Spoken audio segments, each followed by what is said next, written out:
Hello and happy Friday, ladies and gentlemen. Welcome to this week's new episode of Breakfast with Boom. I'm your host, Mr. BoomStick XL. And folks, my goodness, the gaming gods, they have been so generous because there's so much news. And we're going to cover it all right here in the next 2 hours. So, folks, grab your favorite bagel, cup of coffee, or whatever powers you in the morning. And let's talk some games. Yesterday, Geoff Keighley did what Geoff Keighley does now because E3 is dead. And that, of course, he had his 2-hour event called the Summers Games Fest. I thought it was quite good. Not the greatest show in the history of shows, but there were a lot of games. And if you are a gamer, there was something to get excited about for just about everyone. Of course, the Xbox Showcase is 2 days away. And what would be an Xbox Showcase without a leak? Well, holy cow. Talk about the leak of leaks. Persona 5 Tactics, as well as Persona 3 Remake. Not only are they Xbox branded, but they are launching into Game Pass day and date. I mean, wow. But listen, folks, before we get into the amazing topics, because the first half of the show is going to be talking about the Game Awards, our big picks. Second half of the show, we're going to get everyone's top 3 picks, or predictions, I should say, for the Xbox Showcase happening in a couple of days. We have to welcome 2 amazing community members that are making their debut on Breakfast with Boom. We're going to start first with Doom Cutie. Now, I think you know her from a Friday podcast with the likes of Infinite Umbra and Jedi Pete, and of course, the bearded one himself. Risk It for the Biscuit, who is currently in LA. He's doing a lot of pictures. That's a big dude. Wow, man. He's a big burly guy. He is I think he's 6'4". Jesus, 6'4". man. He's a big boy. He towers over everybody. I'm like, he does. Cow. Poor thing. He's going to have back problems by the time he comes back to Australia. But thank you so much for having me on. I'm so excited to be here. Yes, Doom Cutie. It's so great. Listen, first of all, it's great to have you a part of the show. I heard your interview with Web Dave that you did a couple of months ago. It was phenomenal. That was early days. That was real early days, wasn't it, Web Dave? I think that was like the first time I was ever interviewed by anyone else, and I think I've come leaps and bounds between now and then. So maybe don't watch that. Well, no, I mean, listen. Look, everyone has to start somewhere. Doom Cutie. Yeah. My first video is atrocious. It is so bad. The sound is off. My gameplay is awful. I didn't know there was something called a thumbnail. So the thumbnail is of the game. But I leave it up for perspective. Yeah. But we all start somewhere. Yes. Well, it's great to have you here. We're going to talk about something super special at the end of the show when we do our outros. Folks, if you did not know, she is launching a new podcast. And I'm very excited to talk about it with her today. We're going to talk about that on the back end of the show. But just give us a little bit of a peek into what exactly you're doing, Doom Cutie. Sorry, I'm just being absolutely offended by fuck you. Sorry, what was the question? What am I doing? What am I playing? Right? Tell us about Confessions of a Gamer Girl. It's a new podcast that you are launching, and it's very exciting. Confessions of a Gamer Girl is an all-Australian, all-female podcast centered around gaming. And we are wanting to celebrate and talk about female pioneers in the gaming industry and the gaming community. Each week it's going to be very different to how these regular podcasts are. So it's not specifically just about the latest in gaming news. Obviously that will be mentioned, but each week has a different theme around it. And I'm hoping it'll be a little bit more fun, a little bit more entertaining. And yeah, I haven't told anyone because I'm actually afraid it's not a real thing. But when I first advertised for people to be on my podcast, do you know who slid into my DMs? Who? Alana Pierce. Yeah. Alana's a powerful woman gamer. That's amazing. She wants to be on the show. And you should have her as your first guest. I don't believe it yet. So I haven't posted it anywhere. So you've heard it here first. but I'm very excited. It's a passion project of mine. I've wanted to launch it after, I've been in the podcasting industry for almost 2 years now, and I'm very, very excited to bring this all to you. Well, we'll hear more about it on the back end when we send people your way to get you some subscribers, because obviously, folks, it's just launched. They're still under 100 subs, and like I said, I wouldn't send you there if I didn't believe in the product, and I definitely appreciate you being here, Doom Cutie. Thank you. Silent Cypher.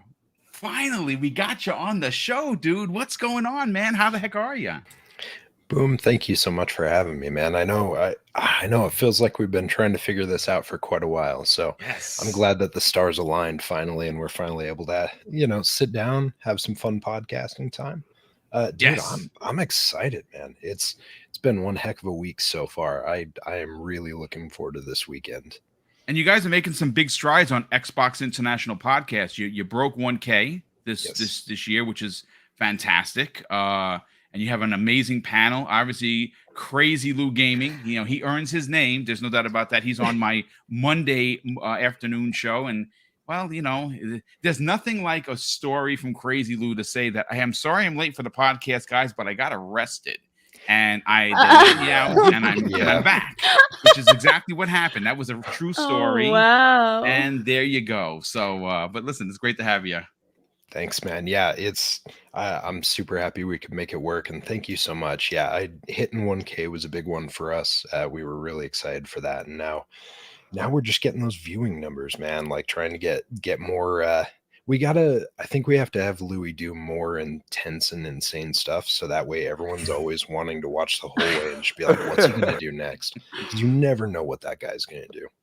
You don't. Thank you. Thank you so he, much for having he me. earns his name. That is for sure. But listen, brother, we'll come back to you, and again, we're gonna help you sell your brand towards the end of the show when we get to the outros. Web Dave, he's no stranger to Breakfast with Boom. He's been a part of this for quite some time, and he's also part of the Xbox lunch break special on Mondays. Dave, the excitement seems to be building for a lot of reasons. A couple of leaks, Geoff Keighley show. A lot of people said it was ho-hum. Like I said, I politely give it a 7.5 or an 8 because I did like a lot of the games I have.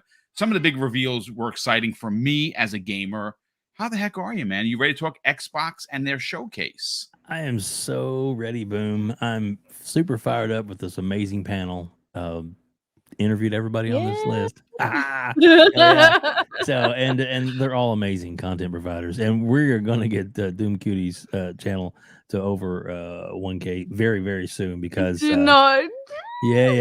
gonna happen. Everybody needs to subscribe to you because you're an amazing person in this world, and aside from being great at what you do. And so it's awesome to be here. And Boom, oh my God, shows are crazy this weekend. All the stuff going to be flying around, and then we'll talk about my thing at the end too. But yes, wow, Sunday's going to be a big day for Dave. Yeah, but by the time this is done, I will have done I think 8 or 9 podcasts in I think 6 days. And you're on fire. It's exciting. It gets tiring. I haven't been. I'm literally at the end of Planet of Lana, and I want to just beat it because it's an amazing experience. And I've tried Lies of P. I can tell you, folks, the game looks great, plays great. Not for Boom. I can only take so many Souls games. And that's Elden Ring was the one, and I'm going to leave it at that. If you enjoy Lies of P, by all means, please play it. But Crispy Bomb, listen, I know that you're excited for Sunday. We saw the list. We saw Gears 6 potentially being there. We saw Gears of War, the Marcus Phoenix collection potentially being there. I don't look at links. I don't look at links. I'm a true fan for sure. But it's we will see. How you feeling, Crispy? Feeling great. Shout out to the chat. People are rolling in here. Let's like, share, and sub, people. Let's go. We are days away from hopefully the renaissance of Xbox, the return of greatness. So, until then, we will speculate, and of course we're going to do so today. And I look forward to it. Summer Games Fest, I mean, it was meh. It was okay. So we'll hope Xbox, destroys all showcases when we hit Sunday. So I'm hoping for it, and we're gonna get into it. Yeah, I'm excited for Sunday. 2 hours of nonstop new game announcements, updates to games. Starfield being the header of that, to be honest with you, because obviously it's going to be a big. It's actually we talked about it the other day. I think it's one of Xbox's most important releases in probably the last couple of years. I'd even say it was as important and maybe even more important than Halo Infinite. It is a new IP. It is a Bethesda game. It is a Todd Howard joint, as the kids like to call it. And it's something that he's been dreaming about for 25 years. And to finally see see his imagination come to fruition with the team that he works with, it's going to be absolutely amazing. But Fuzzy Belvedere, what's going on, dude? How the heck are you, man? I know that you sped your way over here as you do. How you feeling? Oh man, it's been great just watching a lot of these game reviews and everything, and it's awesome to have Simon Cypher and Doom Cutie on here this morning. Always great doing podcasts with them, and look forward to hearing their predictions as well. But man, the hype is building. Sunday is right around the corner. I know there's some leaks out there for those that don't want to know, and I'm one of them right now. Just keep off of social media for a little bit, but definitely listen to our predictions here. Not going to spoil anything along those lines, but man, this is going to be an awesome show. Glad to be here with you guys. Well, we're happy to have you, as always. Before we get into the first topic, man, the super chats are already starting to fly, folks, and I want to read those immediately. We have Richter D, good friend of the program, drops a very generous $15 super chat and says, hope you and Mrs. Boomstick are doing well and staying safe during the air quality wildfire mess. Looking forward to another great panel and show like every Friday. Brother, first of all, thank you for the concern. The air quality is almost normal here, which, if you don't know, the air quality here, at least in Westchester, is normal under 100. The other day, it was 438 when it was hazardous, because when I looked out to the window to the left, it looked like the apocalypse, and it wasn't good because of the wildfires. And thankfully, it has now passed. So hopefully Mrs. Boom and I will be up tomorrow at 5 a.m. to go on our 5-mile hike, as we do. But hopefully the air stays fresh, because that's what you go out there for. You go out there to breathe the fresh air and not get poisoned. So hopefully that's not in fact the case. Darren Haywood drops a very generous £2 super chat and says, great show, listening while he paints his fence. Oh, dude, that's awesome. I listen to so many podcasts when I'm cleaning, because I like to clean. Mrs. Boom is working, so I take care of the housework. I'm proud of it. And when I'm cleaning the bathroom, or I'm cleaning the room, or I'm doing the wash, I'm listening to so many podcasts, and it really does make the chores go by. It's awesome. I love it.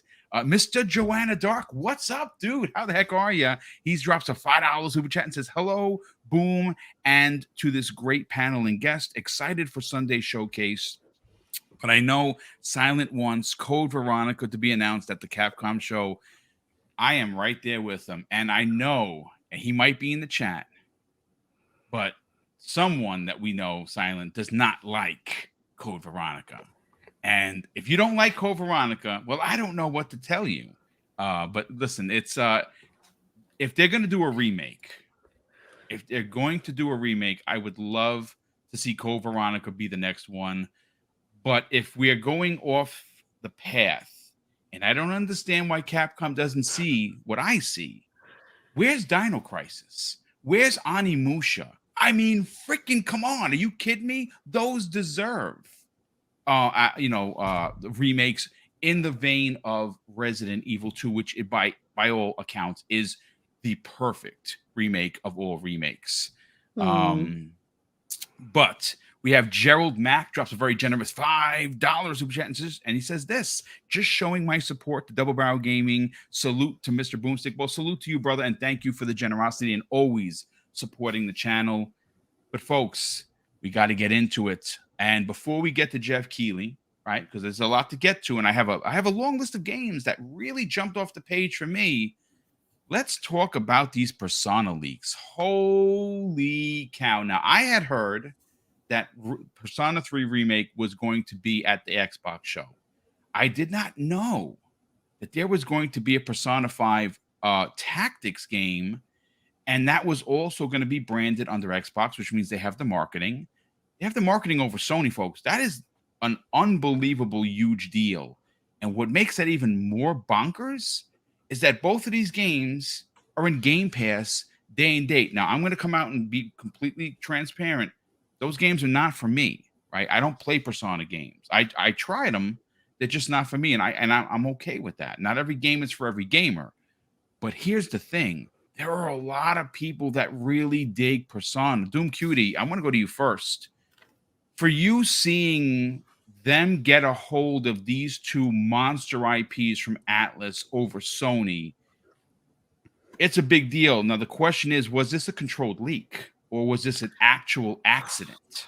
You know what? I have a feeling it's a controlled leak, and simply because of the amount of attention Xbox has given the Eastern countries. So it's it's not surprising. We look at Hi-Fi Rush, for example. Shadow dropped on Xbox. So they're definitely moving into that direction. And we already knew that. We knew that from last year's showcase. So I'm not surprised at all. Does it excite me? Not really. Those games aren't really for me. But as a business move, not surprising. Yeah, you're right. Like I said, depending on who you ask, right? The showcase for Keighley was rather good. I like I said, I enjoyed it, but the shine was kind of taken away from him when this leak happened. It happened literally like right after. And say what you want about coincidences, say what you want about accidents. Atlus has been in the business for quite some time, and Sega does not make mistakes.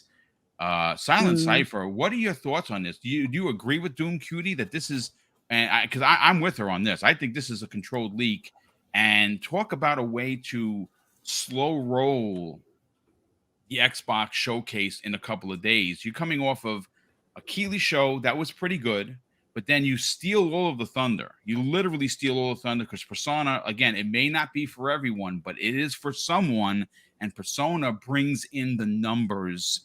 What are your thoughts?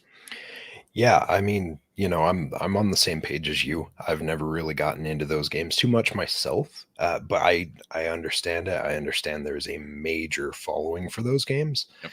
and the fact that they do have the marketing, or that they're going to have this coverage and they're going to have these games is huge. It's huge for anyone who plays on Xbox, but it's got more resounding repercussions than that, right? Like, in the market as a whole, when you see that, that's going to be a big thing, because now you have to make that decision of, do I want to buy a PlayStation, or do I want to have it on PlayStation and have to pay $70, or do I want to go pay for Game Pass and get it on there instead? And that's going to be a big narrative moving forward, I think. I would not be surprised if we saw other things drop this same way. And I think I think this is kind of like the beginning. I feel like this is the beginning of a big thing potentially. Do I think it was a controlled leak? Yes. This seemed too tactical. It too seemed perfect. way too tactical to be a mistake. Oh, you lost somebody. But I think it makes a lot of sense. And maybe this is me just being like the petty gamer, but I feel like this was tactical and timed accordingly. Being as usually Keighley takes a lot of opportunity to either ignore or dunk on Xbox. Yes. So it kind of seems like it was definitely that like final shot across the bow right at the end of his show to be like, oh, by the way, we have other bigger stuff coming. So I'm excited. I think this paves the way for a pretty intense show on Sunday potentially. Like, if this is what they're dropping out there, to be like, this is a teaser. this could be quite a show. It absolutely could. Yeah, I'm looking forward to it. Listen, I don't know what happened. Doom Cutie popped out for a second. Maybe she had a technical glitch. We'll get her back as soon as she's ready to jump in here. But Dave, let's get your hot take on this. There's something to be said about an accident where one trailer gets put out there. But this wasn't one trailer, Dave. This was two trailers 2 separate games, 2 Persona games, 2 Xbox branded Persona games, and 2 games launching into Game Pass day and date. Controlled leak seems to be the word of the day for me. I think that it was too perfect. I think, like Silent Cypher said, it was tactical. And what it did, to be quite fair, is it did pull a significant amount of shine away from Keighley. Because think about this. Keighley gets everyone, but he didn't get these 2 games, which for the, and let's be fair here, folks, for the audience that tunes into his show, a good portion love these freaking games, and they are in fact associated with PlayStation, but apparently, Dave, no longer. So we're saying that Persona's milkshake brings all the boys to the yard. Pretty much, yes, I would say so. Yeah. So what? But no, I mean, could it have been somebody, whatever level, oh, there's a showcase, I need to drop these. Oh, oops, wrong showcase. Possibly, but most likely, it was a controlled drop because, like you said, if that's in your mind and you're all about gaming right now because of the showcase that just happened, then maybe your mind is like, oh wait, that's going to be the Xbox showcase. I need to tune in and watch that one. Indeed. So and pull a little bit of the thunder off of it. Yeah, it's that's just a thought, but it definitely everybody likes milkshakes. Yeah, well, listen, I like a nice strawberry milkshake, to be honest, with a little bit of cream on top. And we're golden. There we go. Crispy Bomb, tactical or mistake? Because I think you're a conspiracy theorist like I am. I think tactical. Oh, come on. It's definitely tactical. It's like, well, wait, there's more. You know what I'm saying? Like, yeah. Obviously, Sega / Atlus, whatever, they have a very nice relationship with Xbox right now. They have been a huge proponent to the Game Pass, the way that works for them. This is clearly going to be, because some people are like, oh, it's not official. And it's like, dude, Xbox ain't saying this ain't real, nothing like that. It's real. Okay, let's be honest. They're just shutting their mouth. But that's why I go and say, like, if it was an accident, I don't know, they'd probably try to downplay it. So I feel like they're at a point where they're just like, well, even if it was an accident, no, it's a leak on purpose anyway. You know what I'm saying? Because you're just building the hype train. You know what I mean? Because this is like a snippet that kind of took the thunder away from Games Fest, and this is only a little smidge. It's just like it's like a hair. You know what I mean? Like you got the whole head still there. You know what I mean? You got all the games we've been talking about, and we're gonna get into. So, I mean, I'm intrigued. It's not for me. I'm going to be honest, but I know so many people that love Persona games. So, I digress. I'm just going to say here and be like, this is building hype for some people. For me, it's just like, hey, I mean, it's cool that it's coming to Game Pass. I might actually want to try it for once. You know what I'm saying? So it's like, it's one of those things though. You look at it and you're like, that Game Pass effect, I feel like in this show could be extremely huge. You know what I'm saying? Like they could really push the Game Pass narrative to the core. We are used to it, Game Pass, console launch exclusive, all that stuff. You know what I'm saying? Like we want to see that. We want them to be fully transparent and everything. Even if they throw PlayStation, it's coming on PlayStation, I'd rather have that. Just don't be shady. Like, don't be Sony. Okay, Xbox. Sony, I don't want them to be Sony. Crispy. I know it's petty. But PR is a fickle beast. Yes, it's a fickle beast. Yeah. And honestly, with the whole trend of clickbaits and leaks and just trying to get like the hottest takes and all that kind of stuff, like, can you blame them from marketing from this perspective for some of their games? Like, I can't. For It works. certain. I'm not saying it don't work, but Yeah. I think Game Pass can supersede that regardless. You know what? Oh, I don't know about that. I don't know because just marketing towards X. Okay, so what is really marketing for Xbox at this point? It is marketing to the Game Pass consumer. You know what I'm saying? So the more Game Pass games, the more value you see, which makes you want to buy the console. And because, you know, Phil has put all this work in Japan, if you really think about it, he is showing the work. You know what I'm saying? And he's saying, look, like, we are not forgetting about the people that, you know, have Game Pass in Asia and stuff like that. Now, there are plenty of people that want this in the Americas or in any other part of the world, but at the same time, the Game Pass value, I think, is how they should go about their exclusivity thought process. You know what I'm saying? Because in the end, paying $15 is much better than paying $70. I mean, let's be honest.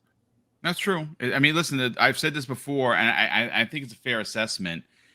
The Game Pass is Microsoft's exclusive, right? When you can get a game like a Persona, like you know, and again, gotta understand, these are new games. These aren't old games. Now, Persona 3 Remake, yes, it's an old game, but it's a remake, and it's probably one of the more popular of all of the series outside of 5. And then you have a brand new one in a Tactics one. Now, Tactics players are going to come to this in droves. And what's interesting, and I'm glad you brought this up, Crispy, is that, okay, so it is for the American market. It's for the worldwide market ultimately. But in the Asian region where Microsoft is fighting to get any kind of ground, where they have notoriously lost for decades, these are the way you start.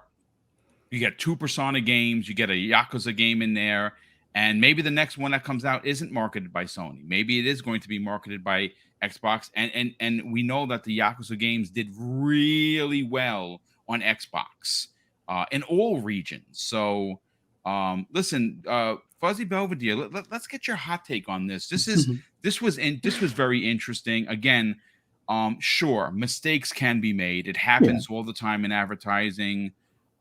But again, this wasn't just one trailer. This was 2 trailers, and it took over the internet for quite a bit of the evening. And I think that it did its job. Yeah, I'll agree. But I thought it was just a mistake. I'm like, oh, you know, maybe time zones or something. You know, no biggie. But considering the timing of it and considering the Summer Games Fest was going on, it's almost like it's not necessarily a direct shot at Summer Games Fest as a whole, but maybe at Square and all of the Square or Final Fantasy appearances. It's like, hey, you know, you guys like not being on Xbox, and we do, and hey, we even put it in the service, and it seems to do well, like one of your titles did, you know, a couple of years ago. So, the partnership between Sega and Xbox, a lot of people were saying when they were talking about that super game partnership, oh, it means nothing. You know, Xbox isn't going to benefit from it. It's just for like cloud server stuff.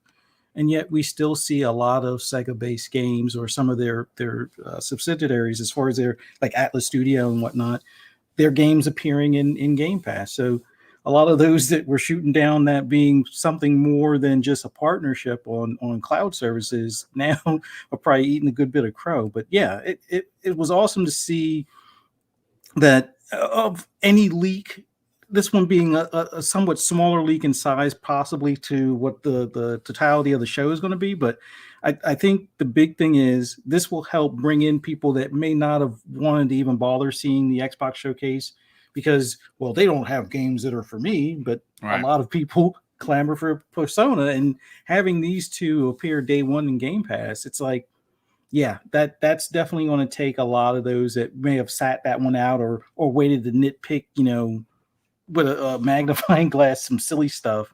Yeah, now they're going to probably sit down and be like, yeah, I got to re-up on my Game Pass subscription, or I got to sign up, or either figure out how to get this, you know, God tier PC to work, or you know, somehow figure out how to do it on a browser, on a laptop, or whatever the case may be, or Samsung TV for that matter. But yeah, it was cool. Tactical, yeah, you guys definitely probably nailed it with it being a tactical move, and shot across the oopsie bow. that shook the world at its core.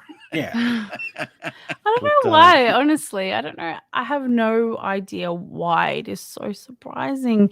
Anyone who's paid half attention to Phil Spencer knows that this is the direction that they've been moving in. Yep. It's ludicrous. I think Yeah, it's interesting. You know what it is? Like, okay, so obviously when he got the brought up to the big chair in 2018, he made the big announcement, and that's when you started to see the shift. Now, it takes a long time to turn a big ship like Xbox. You can't turn it overnight. That's a fact. Even with ABK, if they're signed by the end of the year, which we are expecting to happen, even with Call of Duty being quote unquote first party, it's going to take a lot of work to change people's minds and hearts. No one, and that's the thing. No one's going to abandon their PlayStation.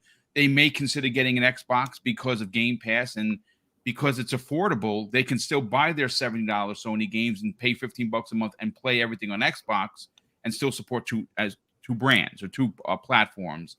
And that's what Microsoft wants to do. They don't want you to trade in your PlayStation 5 and give up on the brand because of the digital age. People are not going to abandon their collections that they spend a significant amount of money on. What they will ask you to do is, hey, if Xbox isn't your brand all the time, maybe we have some experiences over here that you'll like, and for $15 a month, you can play them. And I think that's ultimately what they're going to wind up doing. But before we move on to Geoff Keighley's showcase, some big super chats came in, one of which is from Sour Blow 18. I think Silent Cypher knows who that is. And he says this: if we get 343 likes, Silent Cypher has to do the Chief voice and play Halo Infinite again. So get those likes up, people, if you want to hear Master Chief on this show. I would like that very me much. too. I would actually kind of like that. Yeah, absolutely. Let's Hit do that it. like button, Let's make it guys. happen. Hit the like button so we can hear the Master Chief voice. That would be kind of dope. Gerald Mack drops a very generous $5 super chat and says, "Is there anyone on the panel who believes this showcase can be a system seller for Xbox?" Yes, I do. Yes. I do, Yeah. because Starfield. Yeah, Starfield alone. there is Forza. going to be, Starfield is, in my opinion, we've only seen a little bit of it. I think that the power of Bethesda and the power of Todd Howard have the ability to potentially make this a zeitgeist conversation in gaming.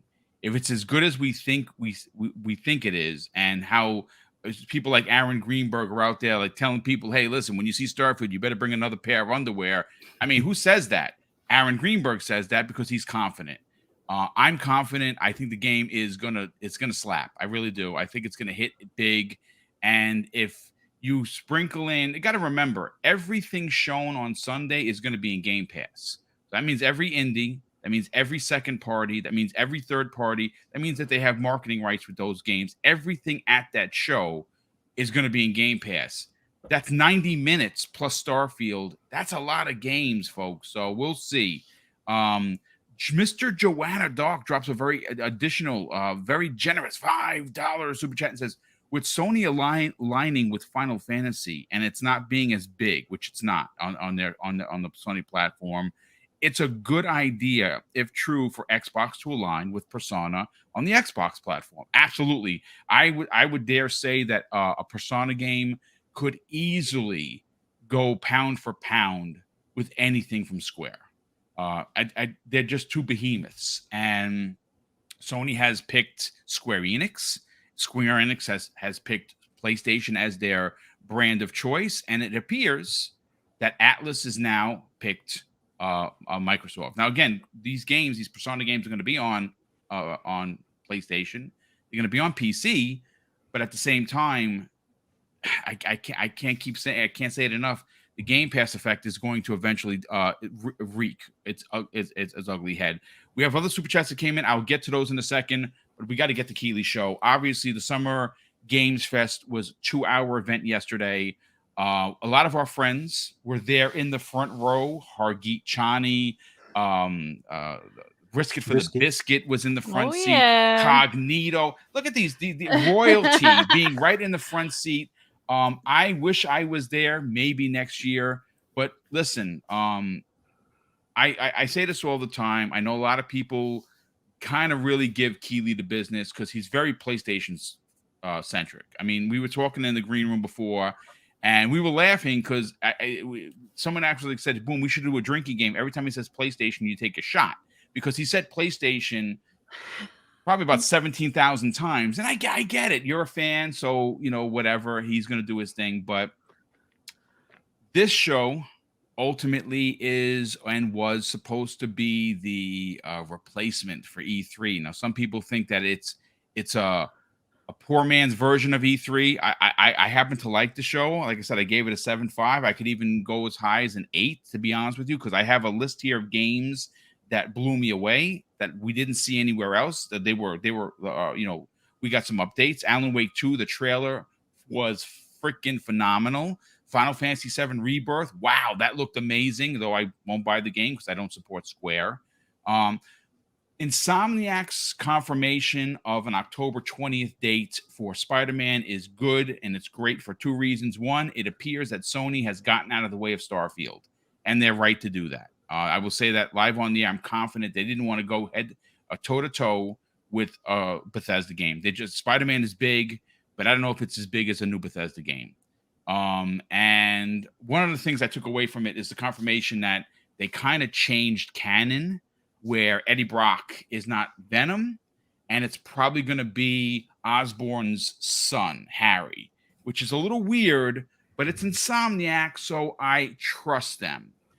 So we'll see what happens with that. But we're going to get to everyone's, picks and hot takes on it. We'll start first with Doom Cutie, but for me personally, some of the big ones that got me super excited was the Sonic Superstars. That Sonic game looked dope. Oh my God, that looks so good. Banishers from Don't Nod. Wow. Yeah. I mean, that looked freaking phenomenal. It's called Banishers. Ghost of New Eden looked amazing. Again, the Alan Wake 2 trailer. It's Alan Wake, man. I mean, if you're an OG Xbox fan, what's not to get excited about? I also have here Warhammer 40K Space Marines 2 looked very Gears of War-esque. It's 3 players. That game looks like that is going to punch. And I actually think, I'm pretty sure of it. Correct me if I'm wrong, chat, because I know you will. That's launching in the Game Pass day and date, which it would be huge if it is. And I have, this one, Silent Cypher. We're going to come back to you because I want to go to talk to Doom Cutie first. But John Carpenter's Toxic Commandos. Oh my God. It's John Carpenter. And did you know, which you probably did, he is pitching an idea to do a Dead Space film. And why not let the guy that created The Thing do a Dead Space film? But those are my top. Those are my picks, folks. Those are my top picks. But Doom Cutie, what were your thoughts on Geoff Keighley's, quote unquote replacement for E3? Was it a success? Look, I think it's very different seeing a show like that on the internet filmed rather than being in the audience. I can imagine that being in the live audience would be such a magnetic experience. Yep. And vibing off one another, even if it is Geoff Keighley, because he's mid at best as a presenter. So it's just, I want people to think about it this way. That is a live show and they're catering to people in the audience. Yep. It's just filmed. It's not for us, really. The trailers and the videos that come up, they are for us. So, but I will say he did say Sony a lot. And I can tell you what, look, people are probably going to hate on me for this, but when Nicolas Cage came out, the feelings that the vibe of the room just completely changed, and I was like, oh, there's a bit of an ick factor here. So I really wasn't sure how to take that. And then the gameplay footage of Dead by Daylight, oh, don't even get me started. That looked horrible. It did such a disservice to the game. And overall, I was a little bit disenchanted, but hey, it's just a warm-up because, the Xbox and Bethesda show is going to be top notch. We already know that. Now, were there any particular games, Doom Cutie, that like jumped off the page for you? Like for me, like I have a list, and it's probably even a little bit longer, but the ones that I mentioned, at least for me, my type of gameplay and my type of excitement, they jumped off the page for me. What specifically? Because I know the Nicolas Cage thing was a little cringe. I love Nick Cage. I freaking love that dude, but it was a little cringy. It was so. Oh my gosh! It's Like, a little cringe. talk about being out of touch with your audience. Like, I understand that the average gamer is 35, but I can tell you what, they did no favors for any new person who's coming into this ecosystem. Like, it's just. I don't know. I don't understand it, but I did mention on, gosh, I was on another podcast, and I did say that, maybe it's just a disconnect between the agents and the actors and that kind of thing, because it's really cool and trendy. Like The Witcher made it trendy for actors to be in video games and vice versa, but they don't understand that those correlations, like. It started way beyond the television show. So anyway, I digress.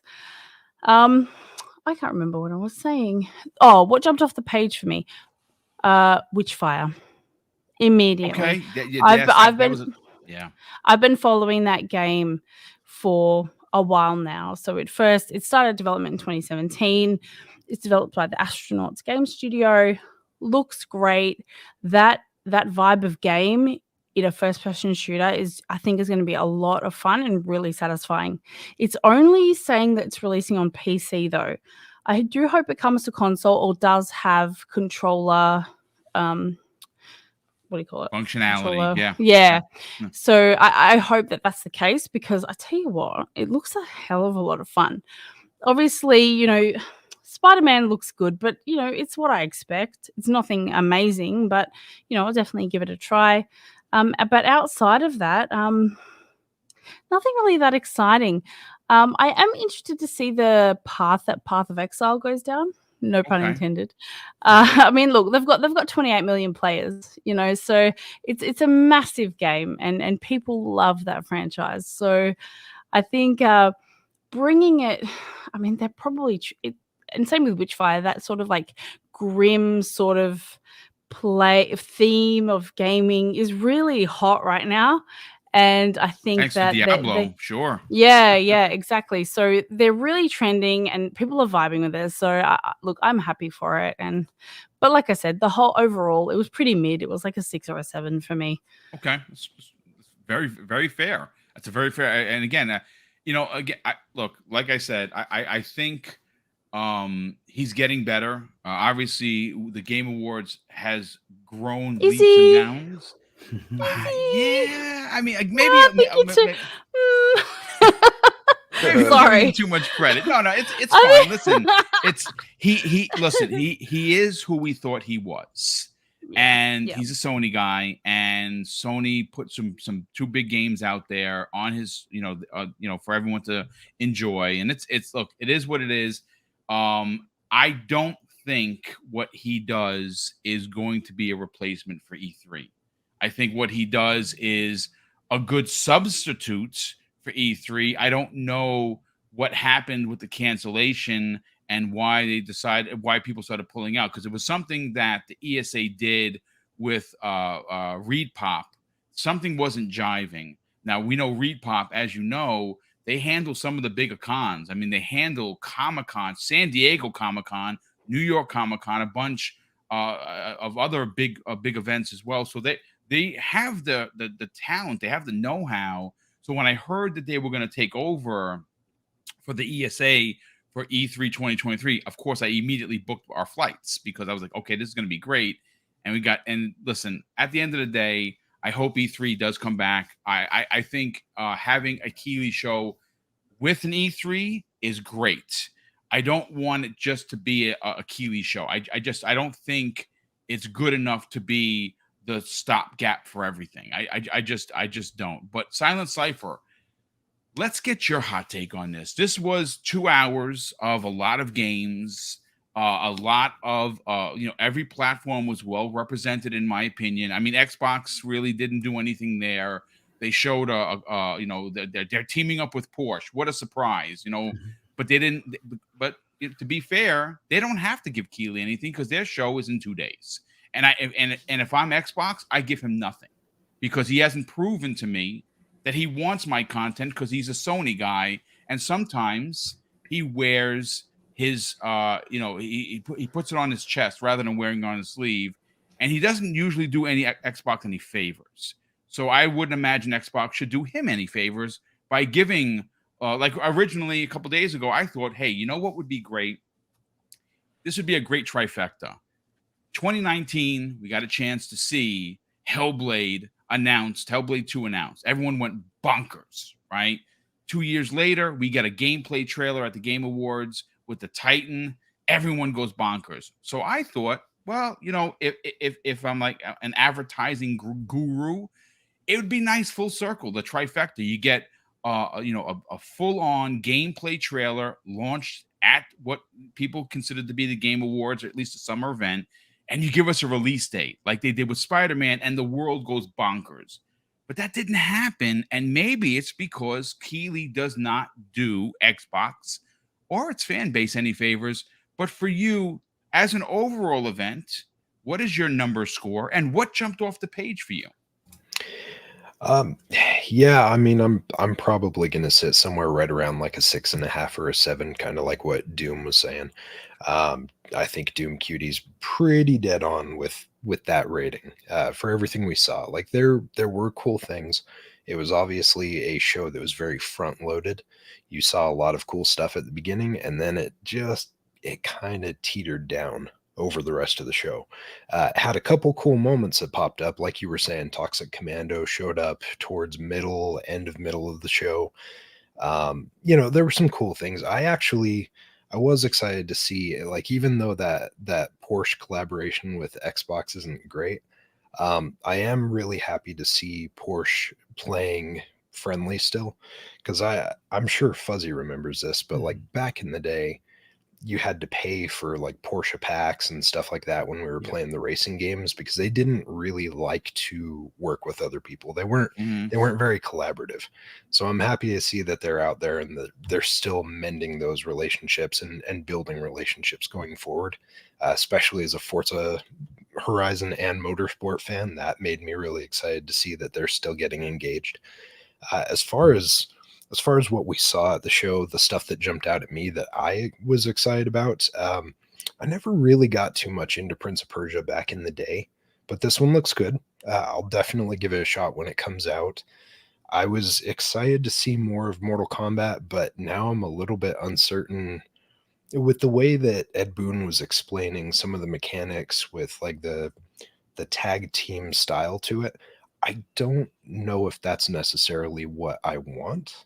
I think only time will tell, right? Once we get our hands actually on those games and we get to play these things, we'll see how those mechanics work out.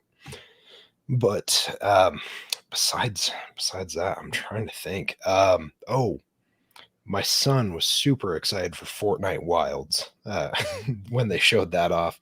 I'll be playing a ton of that with him.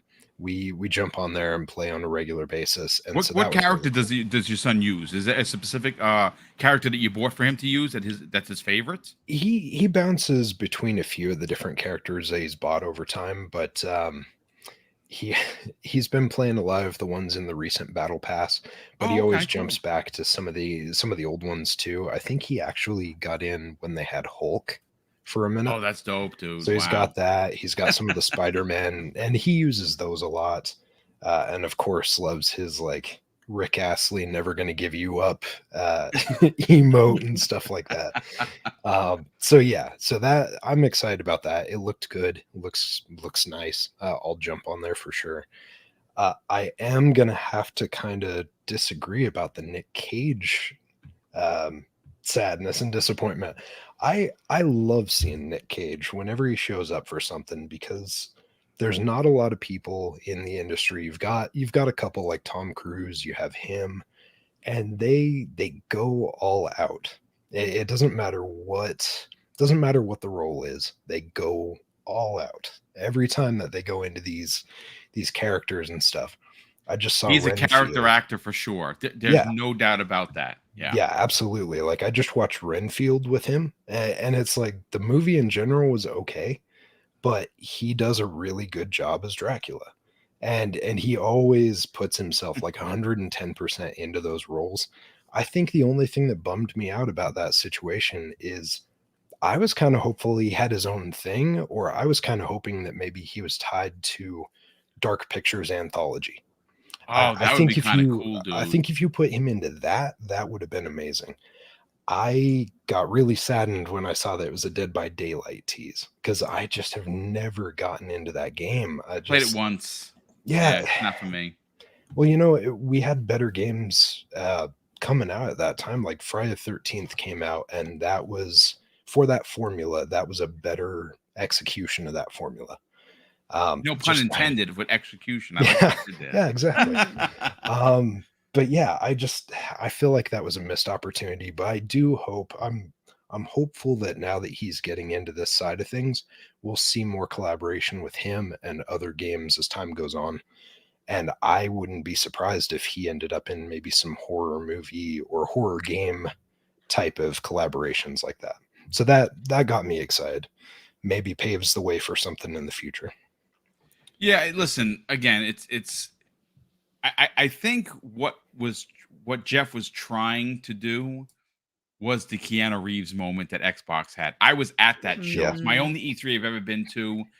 And besides being starstruck around so many people in the industry that I met, and I think that's what my big takeaway is, folks, I'll tell you this. If you're ever going to go to one of these events, it's great to the event. The event is fine, right? You see games, you're in the crowd, you're exciting. For me, the human element, which of course is the most important thing for me, especially my wife and I, how we built this channel with community being first and foremost. Seeing all those pictures of Cog and Addict and everybody meeting everyone, Colt Eastwood is there, Hargeet Chani is there. That's why I miss it, and that's what, if you're ever going to go for these events, that's what you go for. So it's, yeah, if, like I said, it's expensive. It costs a lot to get to these events, but it's so worth it in the end. But I agree with you, Silent Cypher. I think there's something to be said about maybe this is an open door moment. Someone's developing a game like, yeah, Nick Cage, we got to get him in here. And the Dark Picture anthology, I can actually see him being like a lead in one of those games. Like, absolutely. He could be a counselor. He doesn't have to be Nick Cage. He could just be a character, but he would be pretty freaking cool to do that character, especially in a horror film. Yeah, I like that. Dave, let's talk about, you were unimpressed like Doom Cutie. You were like, hey, a 6 or a 7 is not unimpressed. Oh, okay, all right. So unimpressed would be like a 4 or a 3. It's like you showed up, you did some things. Exactly. I apologize, Doom Cutie, for saying that you were unimpressed. No, but you're right. Doom Cutie, I would say she gave it high praise compared to what I gave it. So talk about it, Dave. Go on, do tell. Yeah. Okay. Why is it for me, it's 4 out of 10. Yeah, 4 out of 10. Okay. And the reason, look, there definitely were some great highlights. I mean, like Mortal Kombat, fantastic. The Prince of Persia was okay, but not that exciting. Little side scroller. That's one of my favorite games there. Was it? Okay, I'm sorry. I I apologize. That's all right. That's all right. Now I know that like Everborn would be like, Sonic. Oh yes. And that was, to me, I love the update, I love the upgrade, and to me that's great because it's awesome side scroller. My wife's gonna love playing that because she, doesn't do 3D games, so side scrollers are it for her. And with the new upgrade and the graphics, I think it looks cool. Obviously this is just my opinion. A lot of people are not gonna like it. This is the way it is. So, but yeah, and the whole build up to the end and the Final Fantasy. Okay, I mean, it was a little dramatic. I'm going to be honest with you. Too dramatic. It was definitely a big. Oh, hey, and didn't quite stick the landing for me. Yeah, I mean, look, I love the Final Fantasy games. That'd be cool. I'd love to play that one if it was on Xbox. But it's not going to be, and just so I'm just like, whatever. But the other thing that that kind of I guess it was the and a lot of people were talking about this, especially some of the Sony quote unquote fanboys. Look, I have a PlayStation, I have a Switch, I have a PC, have it all. So it's like I prefer the Xbox ecosystem. I'll tell you that. That's true. Right. But I do love these other systems. But when they came out and said that Spider-Man release date and all that, and they held it to the Keighley show, there was a lot of PlayStation guys that were mad because they felt like you should have done that on our show to make it at least bearable, because it was not a very good show for them. Let's face it. And to me, if you get excited over a Spider-Man 2, expansion pack. But anyway, so yeah, not a big fan of Spider-Man. I mean, it's okay, it's a good game, but it ain't all that. And there's a lot of, what was it somebody said? It's a lot of hitting the the triangle. Whee! Let's make sure we get our timing down, and you're playing a cinema to me. But I digress.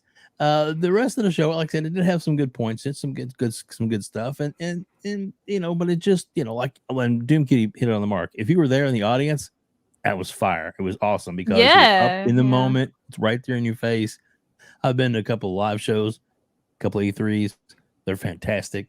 And I mean, just it's in the moment is so much different than watching it from afar. That's definitely true. But they also needed to cater better to the people that were watching it from afar, because there was so many millions of more watching it from afar than they're in that audience. Yeah, and that's where I feel like they we're talking about Geoff Keighley here, though, right? Yeah, exactly. So the disconnect was definitely felt. I thought we're talking about another show. I mean, I love Doom Kitty. I just love it. So yeah, but that's the thing. It's to me, it wasn't. All I can say is, oh my God, I can hardly wait until Sunday. There's going to be 2 hours that we are just going to, even if it's half as much as we are excited and anticipate, it's still going to be 10 times better than the two big showcases we've seen so far, in my opinion. No, that's a fantastic point, and I think that will be the exclamation point on the year for Xbox. If the show is what I think it's going to be, and it's the list that's out there winds up being true, right? We're not going to talk about it, but there is a list rolling around that's not from the side. It doesn't say confidential. That looks fake. This list came the way of Idle Sloth, which, by the way, we actually got to see what he looks like, folks. Yeah. He was there in person. I didn't get a chance to meet him. Yeah, Idle Sloth. Some cool shirts too. He's not an AI, as people have quoted. He is a human being. Where did you hear that? People have been saying that he's a robot for like quite some time, because he's so good at what he does that it has to be AI. But Idle Sloth, not an AI, folks, an actual real human being, which is awesome. But yeah, look, let's move this along, because we do have to get into our picks, our top 3 picks for the predictions Xbox Showcase part of the show. Crispy Bomb, I want to go to you, brother. Were you impressed or lukewarm on the show that took that happened yesterday with Keighley? It was better than the PlayStation Showcase. I will agree. Yeah, I'll agree on that. Sure. I mean, first of all, I don't I get, Geoff, you're, a Sony guy. I understand that. And good on you for getting 2 games that should have been on the PlayStation Showcase. Yeah. Let's be honest. The release date, which, I mean, really, you just had the showcase, and then you're going to have the release date on his show. Why? You should have just did that to begin with, right? I mean, let's be honest. And then you go and say, okay, well, Final Fantasy Rebirth, actually, and I'm not a Final Fantasy fan, but it did look really good. I'm Yeah. not going to lie to you because I've watched, my buddy is a huge Final Fantasy fan, and I have watched him play these games over my entire life, and it looked 10 times better than what I've seen. So I will give them credit for that. He did hype it up a little strangely. Didn't like that too much. There's a lot of cringe moments. It was a little over the top, in my opinion. There's a lot of cringe moments, and I had a problem with it.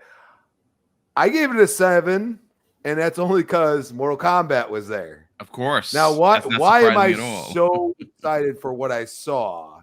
Because, you know, I have two loves, Gears and Mortal Kombat, as far as gaming. Like, those come. Now, I am also super critical on what I experience in those games. 11 is really good, but I actually liked 10 better because it was a faster pace. This one looks like a fast pace, like 10, about the same speed. If what I saw is correct in what I play, but also bringing those guest character elements into it, which reminds me of like Marvel versus Capcom back in the day. You know what I'm saying? When you could switch between characters, even if it's like a move set to a something like that brings that person in. And then I saw my boy Stryker, who I haven't seen in years, man. Yeah. I haven't seen in years. And everybody's like, oh, he's just a guest character. I'm like, dude, I got to be able to play as him. Please, at some point. I don't care if I have to pay for it. See, this is where they get you. You know what I mean? They throw this little snippet in there, and you're like, dude, we haven't seen Stryker in so long. It's like, he's one of my favorite characters. Some crazy moveset at this point. You know what I'm saying? So I mean, that's the only reason why I give it a 7, because like you did bring something, and I wanted to see full on gameplay, and we got it. And I love how they separated, you know, this X-ray thing with the fatalities. So the fatalities are the blood and gore, and that's it. I actually like that because, you know, at the end of the day, like the fatalities should be like this special thing. And that's what I feel like left from 11. It's like we were already doing that. We were already having that blood and gore, which, I mean, that's why we love Mortal Kombat. You know what I'm saying? Like, and, you know, like the one thing I'll say is like Alan Wake 2, my girl's super interested in that. Not my jam. It looks really good. It looks really, really good compared to what I've ever seen from an Alan Wake game. So, you know, she's super excited for that. You know, the Banished game, like, yeah, Focus Entertainment, they kind of nail it. So, you know, I'm intrigued because it looks like it has some really cool mechanics, and also like it doesn't look like it.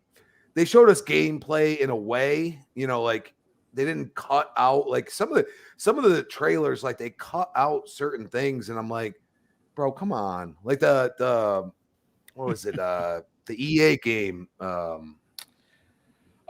one that kind of looks like Avowed. Yeah, Immortals of Aveum. Yes, and they were cutting like certain parts of like the gameplay out, and I'm like, well, what are you hiding? Like that's the first thing you think at this point. You know what I mean? Like unfortunately, you know what I mean? Like that's where like, you know, if you're gonna show us gameplay, and I hope, you know, Xbox, you know, just even if it's like 2 minutes, but just even if there's like walking through stuff, like we'd rather have that, because at the end of the day, like you can look at like the, you know, how the foliage looks and stuff like that. They've done that with Forza Horizon. I mean, if you really look at, you know, the trailers they presented, you know what I'm saying? It was perceived very well. So I hope they don't like cut to like the action all the time. Like sometimes you got to take like a little breath real quick and just show like how the game looks and how it moves itself. And you know, hopefully we get that with the showcase. But I mean, you know, 7, it's not bad.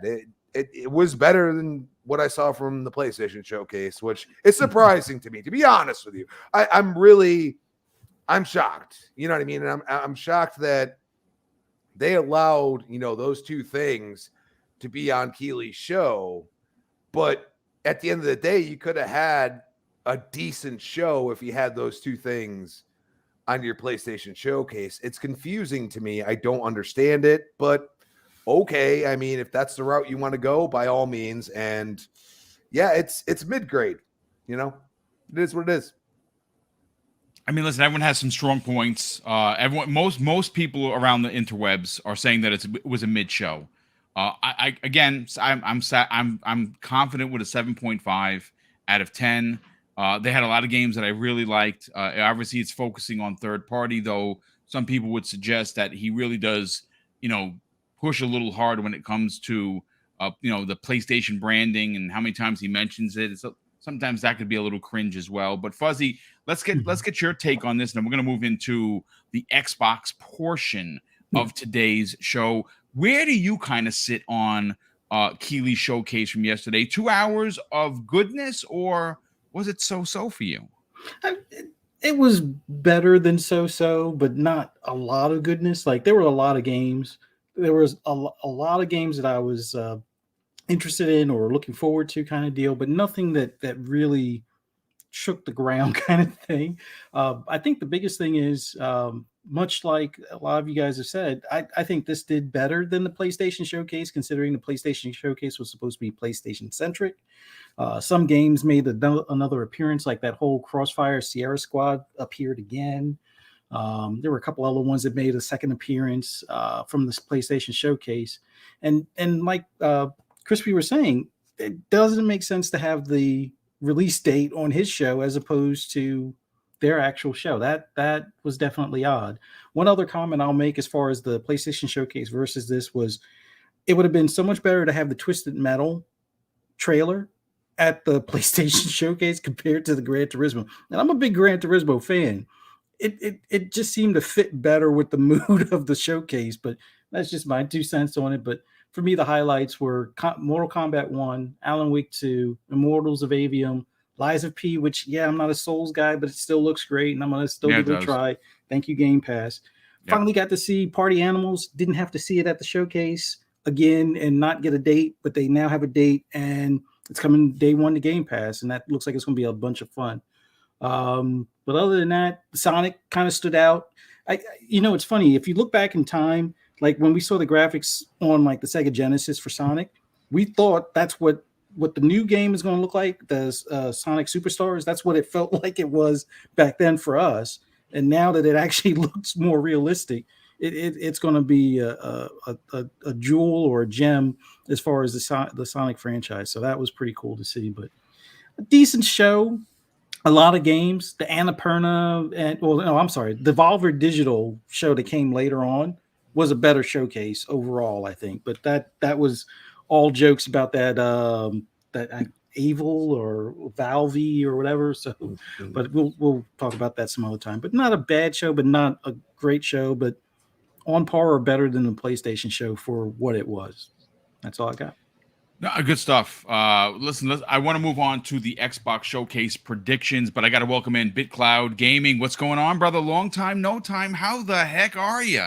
I'm good. How are you? Doing just A.O. fine, brother. We're marching towards 13K. Congrats. Which is great, and appreciate the congratulations. How things have been with you, man? I've just been busy outside of the whole gaming side and just a few other things, but it's been cool, man. It's been laid back. Well, it's good. It's good to have you here. You're joining us in the nick of time because we're going to talk about predictions. We're going to give our top 3 predictions. Oh, I missed the PlayStation. Man. Yeah, I mean, you know what we can do? We can get your. We didn't. Obviously, the PlayStation show is gone. Real quick, give us your take on Keighley's presentation yesterday. Fire. I thought it's his production gets better and better every year. It was good for what it was. I thought it was straight. It's crazy. We go from a showcase that was hyped up like it was gonna have some, game breaking announcements, right? This showcase that we had from PlayStation, I want you to understand, it had more viewers. This was like the biggest thing they had in a long time. So we go from that, and we had underwhelming announcements with only one big reveal, and their biggest reveal people are talking about is a multiplier to this. Now, the reason why I say this was fire in terms of presentation, I mean, if we're talking about like that E3-esque vibe that we're kind of missing now, Kill is the only one that's kind of bringing that. That's pretty much it. I'll put it in that particular. Yeah, it's not great. It's not perfect. It's not perfect. But compared to what we're missing out on and we're losing, E3 is not going to be around anymore. Pretty much at this point, Game Awards seems like the other last show that we'll be able to go to in terms of like, I guess, to celebrate games. It feels like, right? Gamescom. Yeah. You could put Gamescom still up there, but I feel like Gamescom also is kind of. That would be for me. That would be very difficult to get to. So I don't think I would go to Gamescom. Plus, it's a lot of people, man. Yeah. So I went to the went into the Summer Games Fest. Just really wasn't expecting a whole lot. You know what I mean? Like I knew Mortal Kombat was going to be there. They told us this. They told us a few other things, and the games look good for what we got. What I wasn't expecting was games to get announcements here that should have been at the PlayStation showcase. Yeah, a lot of people are upset with that. Yes, specifically the Spider-Man release date. Yep. Yeah, the biggest thing I took away, and mind you, after the whole Spider-Man was shown, everybody was saying, "Yo, is the game downgraded? Is the game in trouble?" It was a lot of talks. They confirmed that it was an early build. Okay, cool. But my thing is this: why show an early build of the game? Number one. Number two, why in God's name would you not announce the release date here when this is your biggest game of the year? When you have more eyes on this particular show and people are looking for those wow and hype moments, why is that not here? Why is Final Fantasy 7? Was it the sequel to that one? The 7? Yeah, Rebirth. Yeah, Rebirth. Final Fantasy 7 Rebirth. Why is that not here at this PlayStation showcase? Why is this at Keighley show? I understand one game I was expecting to be at Keighley show, ironically wasn't. It was the Death Stranding gameplay-esque reveal. But I think that's probably going to be held off into Game Awards. I think he has that on lock at that particular point. But even going into that, I'm like, okay, so they get all these announcements at Summer Games Fest, and PlayStation guys got what exactly? Another trailer for Street Fighter. Another trailer for God, what else was there? Another trailer for Final Fantasy. Yeah. And it was like there was no excitement. So this pretty much all but confirmed that Sony doesn't have nothing for 2023 aside from Spider-Man. Nothing. Yep. I don't know. I could rebuttal that and say, well, to be honest, Sony's show would be mid even if it did have Spider-Man, because it'd just be like, well, that's a given. We already know that. Secondly, I would say that probably the main big things in Geoff Keighley's showcase were the PlayStation releases. So it's kind of funny. I don't think they could win either way. And also that's why I think the show was mid. I mean, you could still have those wow moments. You could announce all that stuff there, and what you could have done here to prolong. Because I see a lot of people deflecting with this, saying like, "Oh, they did a 2-show hype build." Well, okay, why not just show the release date at the big show? Then you show an extended gameplay. There's no doubt it should have been a Sony show. 100%. Yeah. These are your games. These are not Keighley's games. These are your game. This is your highlight. Imagine Microsoft Showcase is showing third party. You already know what the internet's gonna do. They're just gonna melt. They're like, where's the first party? It's the same energy here. You got to have your first party. This is your showcase. You know what I'm saying? So the funny thing about the PlayStation showcase too, and a lot of people would agree to this in unison, it worked for a gaming showcase, but it didn't work for a PlayStation Pacific showcase. I'd agree with that. You know what I'm saying? Says the same thing. Yeah, it worked for that. You had some announcements there. You had some games you'll play and you're excited to play, but there's nothing there to build that excitement for what the PlayStation side, has been known for, and all these games as a service. It's like, wow, so many different tunes are being sung. We haven't talked in a minute. For me, Big Cloud, the biggest disappointment, because I'm a fan of her. I love her work. I'm talking about Jade Raymond. Her Studio Haven, when it was announced, I was very excited too. And PlayStation acquired it. I was very excited because if you know anything about Jade Raymond, she is heavily involved in big projects for Ubisoft, obvious's Assassin's Creed. She was one of the main original members for the Assassin's Creed team. Absolutely. And she also worked on Splinter Cell, and her talent could last for days. So when Sony picked her Haven up, I said, okay, we're going to get a Jade Raymond game that's going to tell an incredible single-player story about a character that we're going to know and love, and that we're going to potentially be someone like an Aloy, for instance. She's one of my favorite new characters from PlayStation. And when we got her game, that was basically a ripoff of Payday. I was like, yeah, I'm disappointed, and that's what started the show. And unfortunately, the show just dragged. But look, while you're here, we're gonna get your hot take on Xbox. Before I get to that, I got to read a couple of channel member comments. One of which comes the way of Masshole 1977. He's been a channel member, folks, for 30 months. Gee whiz, dude. Thank you so much for that. He says, Sunday, Sunday, Sunday. Be there, be there, be there. Hashtag hold the line. Jim Ryan popping Tums all weekend long. Indeed, potentially. We also have Tim the Sorcerer, do his magic as he does. He's been a channel member for 6 months. He says, oh, actually, he's been a channel member for 11 months. My apologies. He says, yeah, Geoff Keighley's show was all right, but not bringing extra underwear level. That's for Sunday. Have a good weekend, everyone. Thank you so much for that, brother. We also have a ton of super chats. Let me get to them. Jacob Novick, generous friend of the program, doesn't drop one. He drops two. $5 super chats. And the first one, he says, hi, y'all. Atlus is rumored to reveal Persona 6 as a PS or PlayStation 5 timed exclusive. And I'm hearing that as well. I mean, it's possible. It is definitely possible. By the way, who here are ordering the Spider-Man Collector's Edition for $229?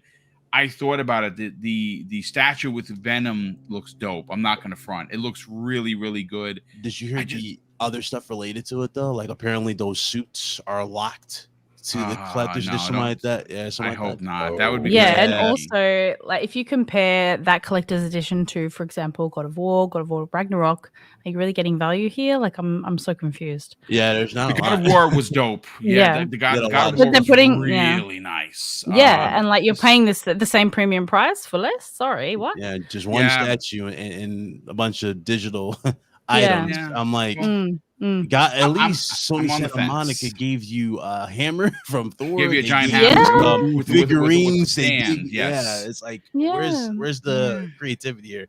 I don't know.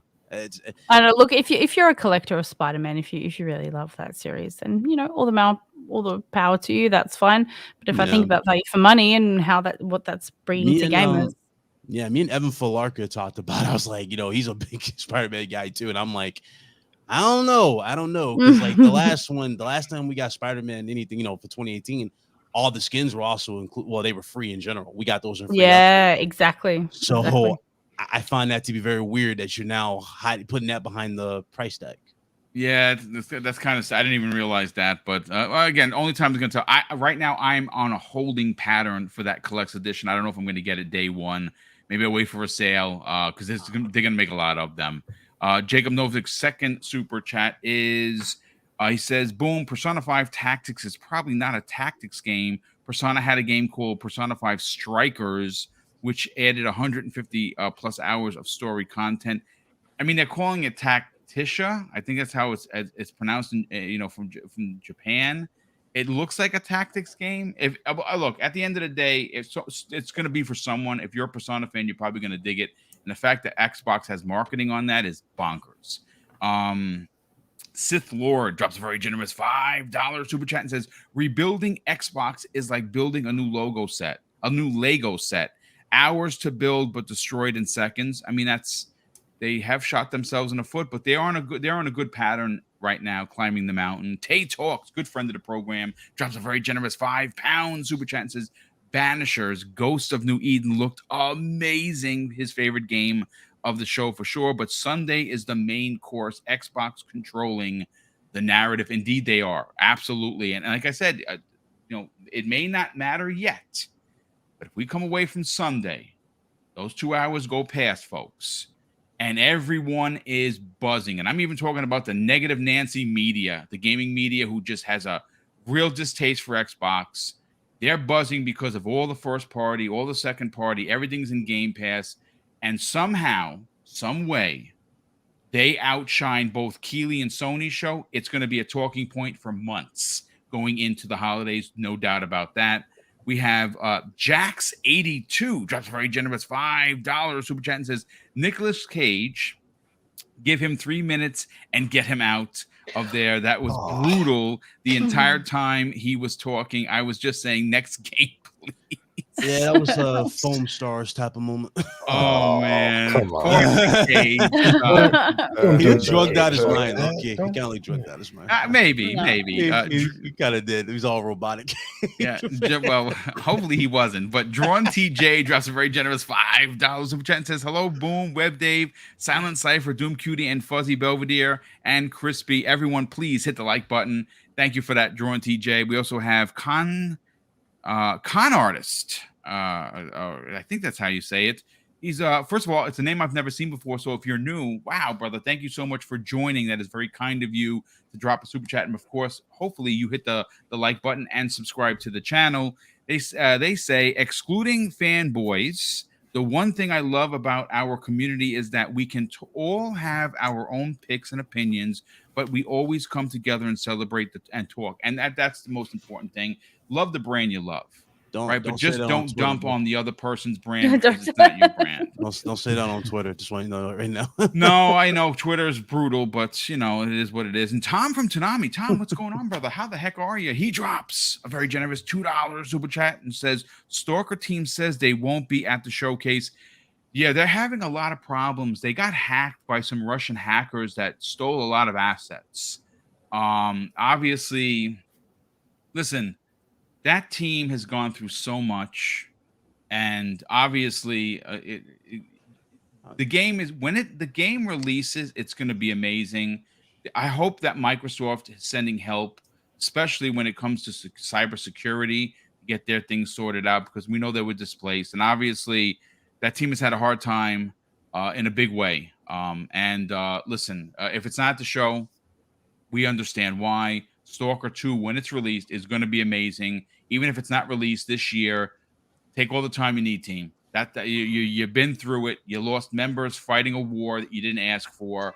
The least we can do as gamers, or as more importantly human beings, is allow the team to do what the team. They got to live first, folks, before they finish this game. Let them get themselves settled. Let them work on the game. When it's released, it's going to be amazing, and I'm willing to wait as long as it takes to get Stalker 2. But I want to get into our top expectations, top picks, top predictions. Doom Cutie, this show is expected to be not just the biggest show of 2023. It is expected to potentially be the biggest show Xbox has ever put on. Now, if you look at people who I admire tremendously, like Sarah Bond and Phil Spencer, and of course, Aaron Greenberg, the word that jumps off the page for me is confidence.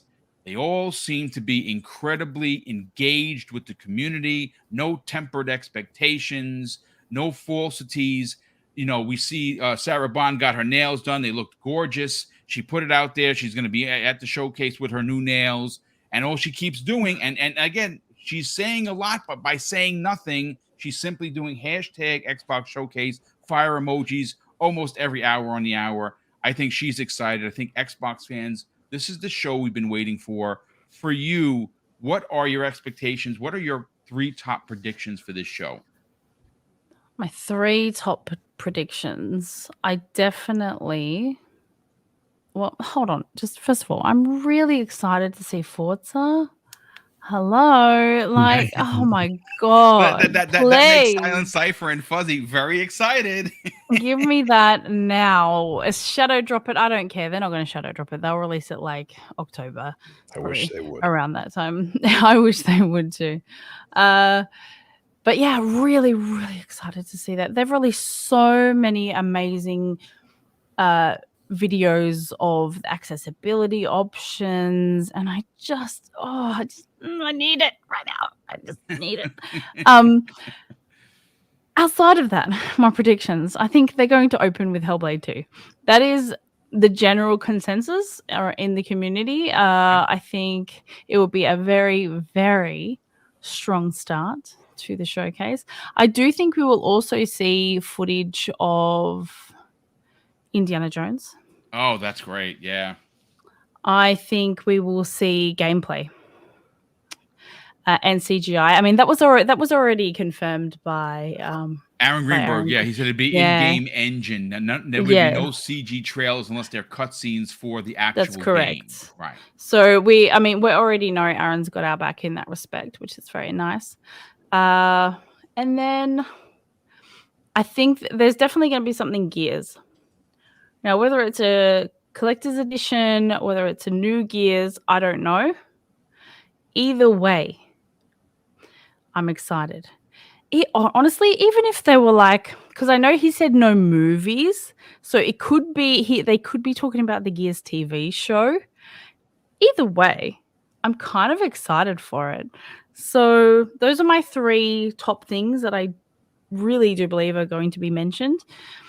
And what's your dream pick though? Like for you as Doom Cutie the gamer, what is the one pick that you said for me, I fall out of my chair if Killer Instinct 2 is there because for me, Killer Instinct holds a special place. I played it in the arcade. I'm old, folks. I'm going to be 53 this year, for Christ's sake. Guys, the stuff that I'm excited for is already announced. Like we all know, everyone already knows that I love Forza. So, I mean, like I can't really talk to that point because the thing that I'm excited about is already coming out. And they're actually going to have an event on the 13th, which is going to be a Forza event dedicated to, I don't know. I mean, I don't know if we're going to get a release date. I would hope that we'd get a release date, but there's going to be some real in-depth talk, which I'm sure you're going to appreciate. I believe that's Tuesday.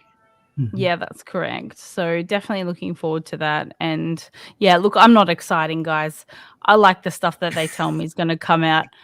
That way I don't get disappointed because I'm really used to people disappointing me. So better to keep my expectations low and my hopes high. You know what I mean? Listen, there's absolutely nothing wrong with that. I mean, listen, you made 3 really good picks, and your excitement obviously shows. We're all, as Xbox gamers, super stoked for this. And real quick, we have a new channel member, the Harold Thurum. Thank you, bro. That's very kind of you to join the channel. Super appreciate that. And we also have I Am Azomati, I think it is. First of all, Izo Mati, thank you. That's a name, again, a new name that I've never seen before, and that's pretty dope because obviously we want to welcome in anyone that wants to be a part of this conversation. He drops very generous $5 super chat, and he says the last 2 showcases are just making me feel more confident about the Xbox showcase. Awesome panel, love Doom Cutie. That's very kind. Thank you so much for that. And of course, we're gonna have her drop the link for her new mission, her new channel we're going to be talking about at the end, so we can get people to jump on there and sub, because folks, we have almost 800 people in the chat. Holy freaking cow, on a Friday morning. We are very grateful to have you folks here. If you're enjoying the content, please consider subscribing. I live stream 5 days a week, Monday through Friday, 5 different shows, 5 different panels, all great content, and we never use trickery, hate mongering, or negativity to sell the brand. You know, obviously Mrs. Boom and I built this from the ground up with the community first mentality, and that's what we try to do each and every day that we do this. And 5 days a week, Monday to Friday, we do the shows, Dave being part of 2 of those shows, Fuzzy being a part of the 2 shows, and most of the time Crispy is a part of 2 shows as well. So folks, let's move on to Silent Cypher. Listen, dude, take it away. What are your 3 top picks for the show? And do you have a dream holy shit moment for the showcase? Oh man. Okay. So I've been kind of thinking about it over the last few days because we talked about it a little bit on XBI on Wednesday as well. But there's a couple things I would really like to see there, and I'm sure I'm way out in the weeds on these things. But Fallout New Vegas 2 is something that I want to see. Who doesn't want that in their life? Right? Need that in there. I right here. I'll take it, please. Yeah. Like we've seen so much talk back and forth with Obsidian. Like there's definitely that passion, that interest for this to happen. I think that you could see Obsidian involved in some sort of fashion, although they already do have their plate pretty full at this point, right? But I would love to see it because it feels like this is definitely the time, right? Like they've got both of those studios there.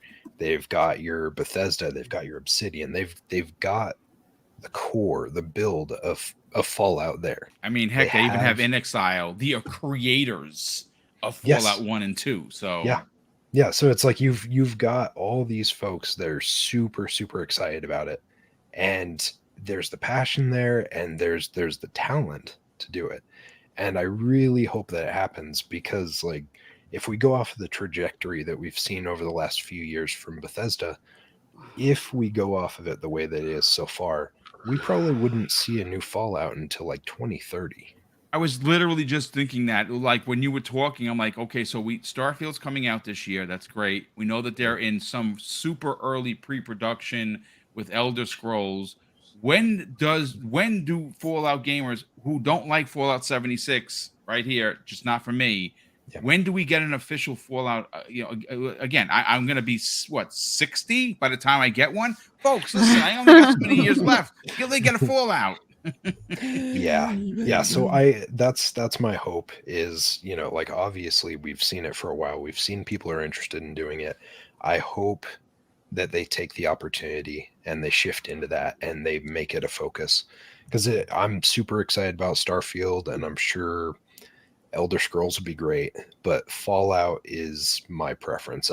76 was not what I wanted. Like, I bought it for the helmet. I'm not even gonna lie, it's sitting right here, right above me. I literally bought the game because it was an MMO. I'm like, but I want the power armor helmet, and I have it, and it's sitting here. That's why I bought it. I feel you. I've got my Fallout Pip-Boy just back here on the shelf right behind me. Nice. So I'm there with you. Like, 76 wasn't my thing, but I love it in general. That franchise is awesome. But so if I were going to throw another thing in there, I would really, really like to see Splinter Cell finally. Like, that's been my pick for years, dude. And I think because Ubisoft has their own show as well, but at the same time, there it was. I think at the same time, if you bring this back and you show it, I think you showed it at Microsoft's show. I don't think you show it at Ubisoft's live event or whatever it is, Ubisoft Forward. Yeah, you get a deal on this. Yeah. I think you bring it right there to Xbox and you make it very clear, like, this thing's back. This thing is coming back, and unless it's funded by Xbox, it's probably multi-plat, which I don't mind. The more people get on Splinter Cell, the better. But that would be another one for me. Another one, and this one's extremely unrealistic because I don't think they even have anyone from the original team there left. But I would love to see a Stubbs the Zombie remake or a Stubbs the Zombie 2. That's a great pick, dude. That's a great pick. I miss that game, and they did that. You're a horror guy, so that makes sense. Yes. And the soundtrack on that game was phenomenal too. That whole game oozes so much personality. And I would really like to see that make a comeback. As far as a holy crap moment, though, I think if they showed Killer Instinct, that would be a massive one. And again, I feel like that's something that we've heard so much back and forth about over the years. Yep. And it's like, something's got to be in the works. Something. So yeah, that's kind of where I'm at. I'm excited for Sunday, though. If any of this comes true, I'm gonna be a giddy little child sitting there just watching the TV, like, yes. So yeah, we'll see what we get. Listen, great picks from Doom Cutie, great picks from Silent Cypher. I think there's something to be said. It almost seems like a travesty of gaming justice that we went an entire generation without a new Splinter Cell. I don't even understand how that happens. We got Sam Fisher to make a couple appearances in Tom Clancy stuff, but no official, game. Standalone game. Yeah, it's terrible. It's gross. So I think that you're onto something that could very well be. I mean, obviously, if you don't know, Splinter Cell was an Xbox OG exclusive. I think they had 6 months on the PlayStation version. And when I think of Sam Fisher, not being a fanboy, I do consider it to be an Xbox game. Same thing I think about when I think about Final Fantasy VII. I think PlayStation, because that's where I played it, and that's where it was, and that's where it's going to live, and that's fine. But Web Dave, let's get your hot take. But before we do, we got to thank we got 901 the Gamer, who basically has been a channel member for over a year. Brother, thank you so much for the generosity. He says simply boom. And I appreciate that. Obviously, we're all booming with excitement for Sunday. I cannot wait. We also have Highlander 001. Wow, this dude is incredibly generous. He has just gifted folks 5 Double Barrel Gaming memberships to, well, if you won, thank him, because that is pretty awesome, brother. Thank you for the generosity and the continued support on the channel. Dave, what are your big 3 picks? What's your holy cow moment? And where does I know that your level is like, see, for me, my level of excitement is not 1 through 10. It is now at 26. Woo. So, I mean, that's just me. And like I said, if I fail myself by having these unbelievable expectations, and that's fine. At least I could blame myself. But Dave, excited. We, as gamers, we should be. Dave, what are your picks, brother? Well, I hopefully we're going to get something on Avowed. I'd like to see, big one. At least an in-engine look at the mechanics, see how it's going to work around, how it's how it's coming out, I guess. I'm going to pivot a little on one part, and instead of like during the show, I would love, and I mean love, for Phil, Sarah, whoever, to announce that the family game plan is now in effect. Yes. Yep. That needs to happen. Great pick. Because that would actually, I think really get the ball rolling on Game Pass, and they need that. They want to take it to the next level. Now with all these great games coming into Game Pass, Starfield, all that, that's what they need to just fuel the fire. Let's see. I really hope that we get not only Hellblade 2. We need to not only see more of it, but we need to have somebody come out like the old days, sit down with a controller and play it and let us see gameplay happening on the screen as they're controlling it. We need to see that. Imagine Phil up there. Wouldn't it be awesome? Yeah, exactly. Oh my God, that would be great. Because Phil's a gamer, he'd be right in there having a good old time. But that's the kind of thing that would like instill confidence. And then to end that segment, the release date, and just hopefully this year, if not, if it's beginning of the quarter of next year. I think it's going to be holiday. I really do. I hope think so. We're going to get it this year. Yeah. Boxing Burger, the year of dreams. I love it. Welcome, Boxy. And man, my God. Oh, trying to think. What else? Well, okay. It's all the rumor. A lot of people are talking about it. A lot of teases. We suspect it's going to be there, but we really need to see. To me, in this segment, in that show, the Xbox portion of the show, with Fable in engine, yes. Even if it's just like walking through the town, but then you can see the mechanics of it working. You can see what they're going after. Maybe even some interactive, maybe a touch of the humor. Some people are like, "Oh, I don't want that humor anymore." We need to have a little bit of that British humor in there. It's not going to work. Let them finish the trailer by kicking a chicken. Everyone will go crazy. Right? Exactly. The chicken kicking, we kicking it.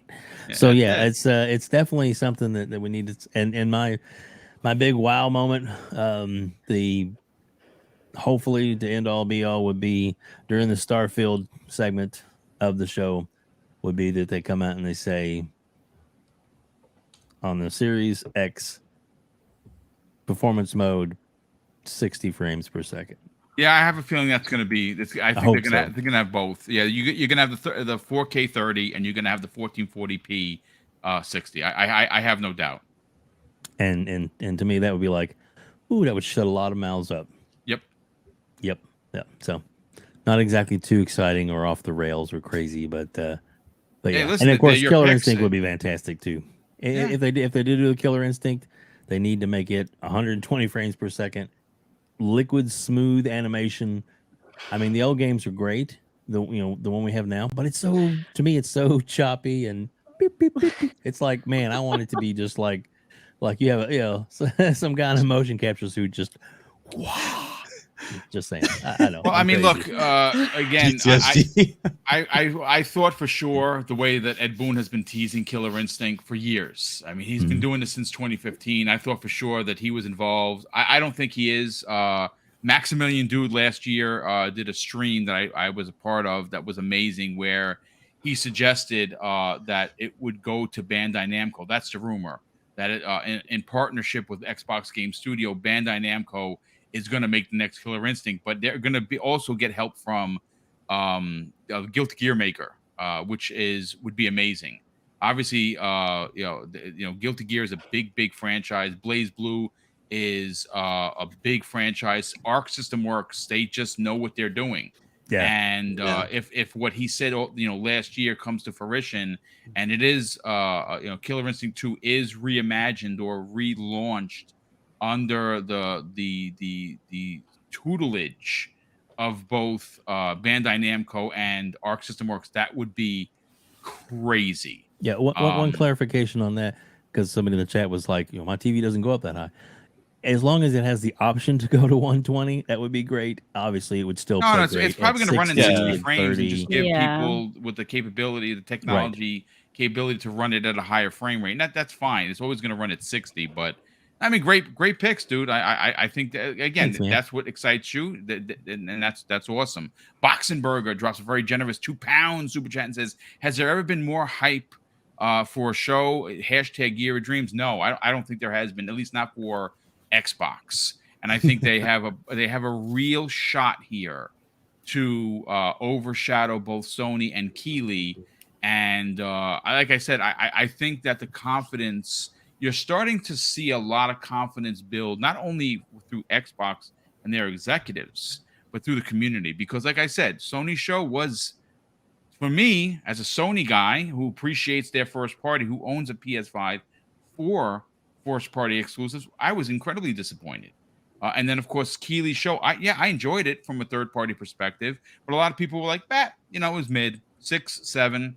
This Xbox show, like I said, they have a real shot here to change a lot of hearts and minds. But Crispy Bomb, got to get to you, brother. We had another super chat come in here from, let's see, Jax82 drops a very generous additional $2 super chat and says, "I hope to see more Perfect Dark." Yes, so do I. I would love to see what they're doing with Joanna Dark. I know that it's going to be heavily gadget focused. I want to see what they're going to do with that. I really do. I'm very excited. Concept, that's all. Yeah. Yeah. I mean, even in concept is fine at this point. But Crispy Bomb, what are your 3 top predictions, and what is your holy cow moment? Crispy. Predictions? Predictions, I don't know indeed, if they're predictions anymore. Let's be honest here. I mean, we expect Fable. Yep. We expect, Hellblade 2. We expect Forza. After that, we would say Avowed. We would say possibly Gears, which I can tell you, if you go and play Gears 5, you can buy everything with the Gears coins, by the way. They are done with the game. Okay. They are not developing for it much anymore. There's probably like 10 people working on it. Gears is probably going to be there. If it isn't, I don't know what the hell Coalition's doing. You know what I'm saying? I just, I look at this and I say, I expect those games in some way, shape, or form. It might not be the way I want it to be, but they're going to be there. After that, Cypher stole one of mine, was in New Vegas 2. And you could have either In Exile or Obsidian or a collaboration, because they're under the same, they're not under Bethesda, which, we've seen Bethesda's kind of separate from Xbox still. No, they're under Xbox. They could collaborate and make this game. You know what I'm saying? Because they know the lineage of what it is. Obsidian made New Vegas, and XL made the original Fallouts. So let's be honest here. You know, it is quite possible. You know, also, and this is where I go pie in the sky. All right, let's talk about Let's get a Deadpool game. Deadpool's coming out next year. Let's get a Deadpool announcement. And I'll tell you right now, Ryan Reynolds, one of them people, man, he will voice that character. Trust me. And really pie in the sky, because if you have watched all the John Wick movies, and I'm going to leave it at that, how about a John Wick game? And well, there is one in development. That's absolutely- for sure. That's confirmed. That would be dope if they could get their hands or hooks in that. You know, he would absolutely voice that character, because if you played Cyberpunk, you know he can voice a video game character. Trust me. Yep. So it's, I don't know, like, I feel like that list that we went over Wednesday is there, but I also feel like that one more thing would be a shadow drop or something like that. I feel like they're gonna go, like, I'll be honest with you, Doom Cutie. I don't know. I got this weird feeling that there's either Forza Motorsport dropping like within a week after, I can see or a Gears of War Phoenix Collection dropping a week after. And the only thing I say in those two games, if you really think about it, how do you showcase the power of the Series X? You show people what we are capable of. Yep. And two entities, Turn 10 and the Coalition, can do that. And it's been years since we got a Gears, and it's been years since we got a Forza Motorsport from Turn 10. So I warn people, if they do that, clip this and say I'm right. Because I'm telling you, I got this weird feeling that some kind of visual showcase from one single part of Xbox is absolutely possible, and I'm going to leave it at that. Boom, did you get to see your DM? I just saw it, and I am wowed. I don't know if anyone we don't want to talk about it just yet. Maybe we save this for Monday's show. Yeah. It's let you be aware of it. It's going to get intrigued. I'm excited because we just talked. We're funny. You literally just mentioned that in the green room before we went live. That's dope if true. But listen, Fuzzy Belvedere, besides Forza Motorsport being there, as we know that you are the driving master, and whenever we're I'm showing gameplay and I'm driving, you're like, that Boom sucks. Can I take the wheel, Boom? Get in the back seat. What are your three picks, and what are your what's your one holy cow moment? Because I love everyone's picks, but I think there's something to be said about Crispy and the suggestion we might get a shadow drop, something as prominent as Forza. I mean, it's been worked on for a long time. Oh yeah, and maybe even the Gears collection. Holy cow! Talk about really putting your stake in the sand. Well, I'm going to start with kind of like the two safe pick type of deals. One of them being Forza will be there. We do get the release date. Okay. I don't think we get it shadow drop, but I think we get a play now Forza demo. Because they tend to do demos shortly after they either show the cover cars or within like 30 days of the game. So I think we at least get the demo. They'll be playable the day of the showcase. I think we also get like a release window for Hellblade. But those are kind of like my two early safe ones. Another safe one, and I've been wanting to see and learn more about this game. It's Project Nightmare from Compulsion.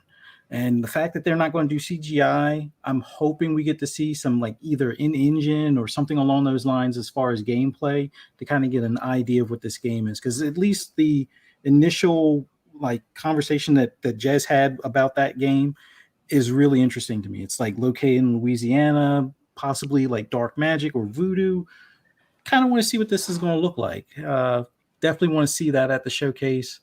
And then the wow moment, and this is going to probably sound weird because everybody wants to hear you end the show with like your first party. But I think especially looking at Take-Two and Zelnick's, kind words to Xbox, I'm gonna go out on a limb, and I think instead of PlayStation this go around, I think Xbox has the marketing rights for Grand Theft Auto 6, and they show the Dude, first Stop. yes. Do not.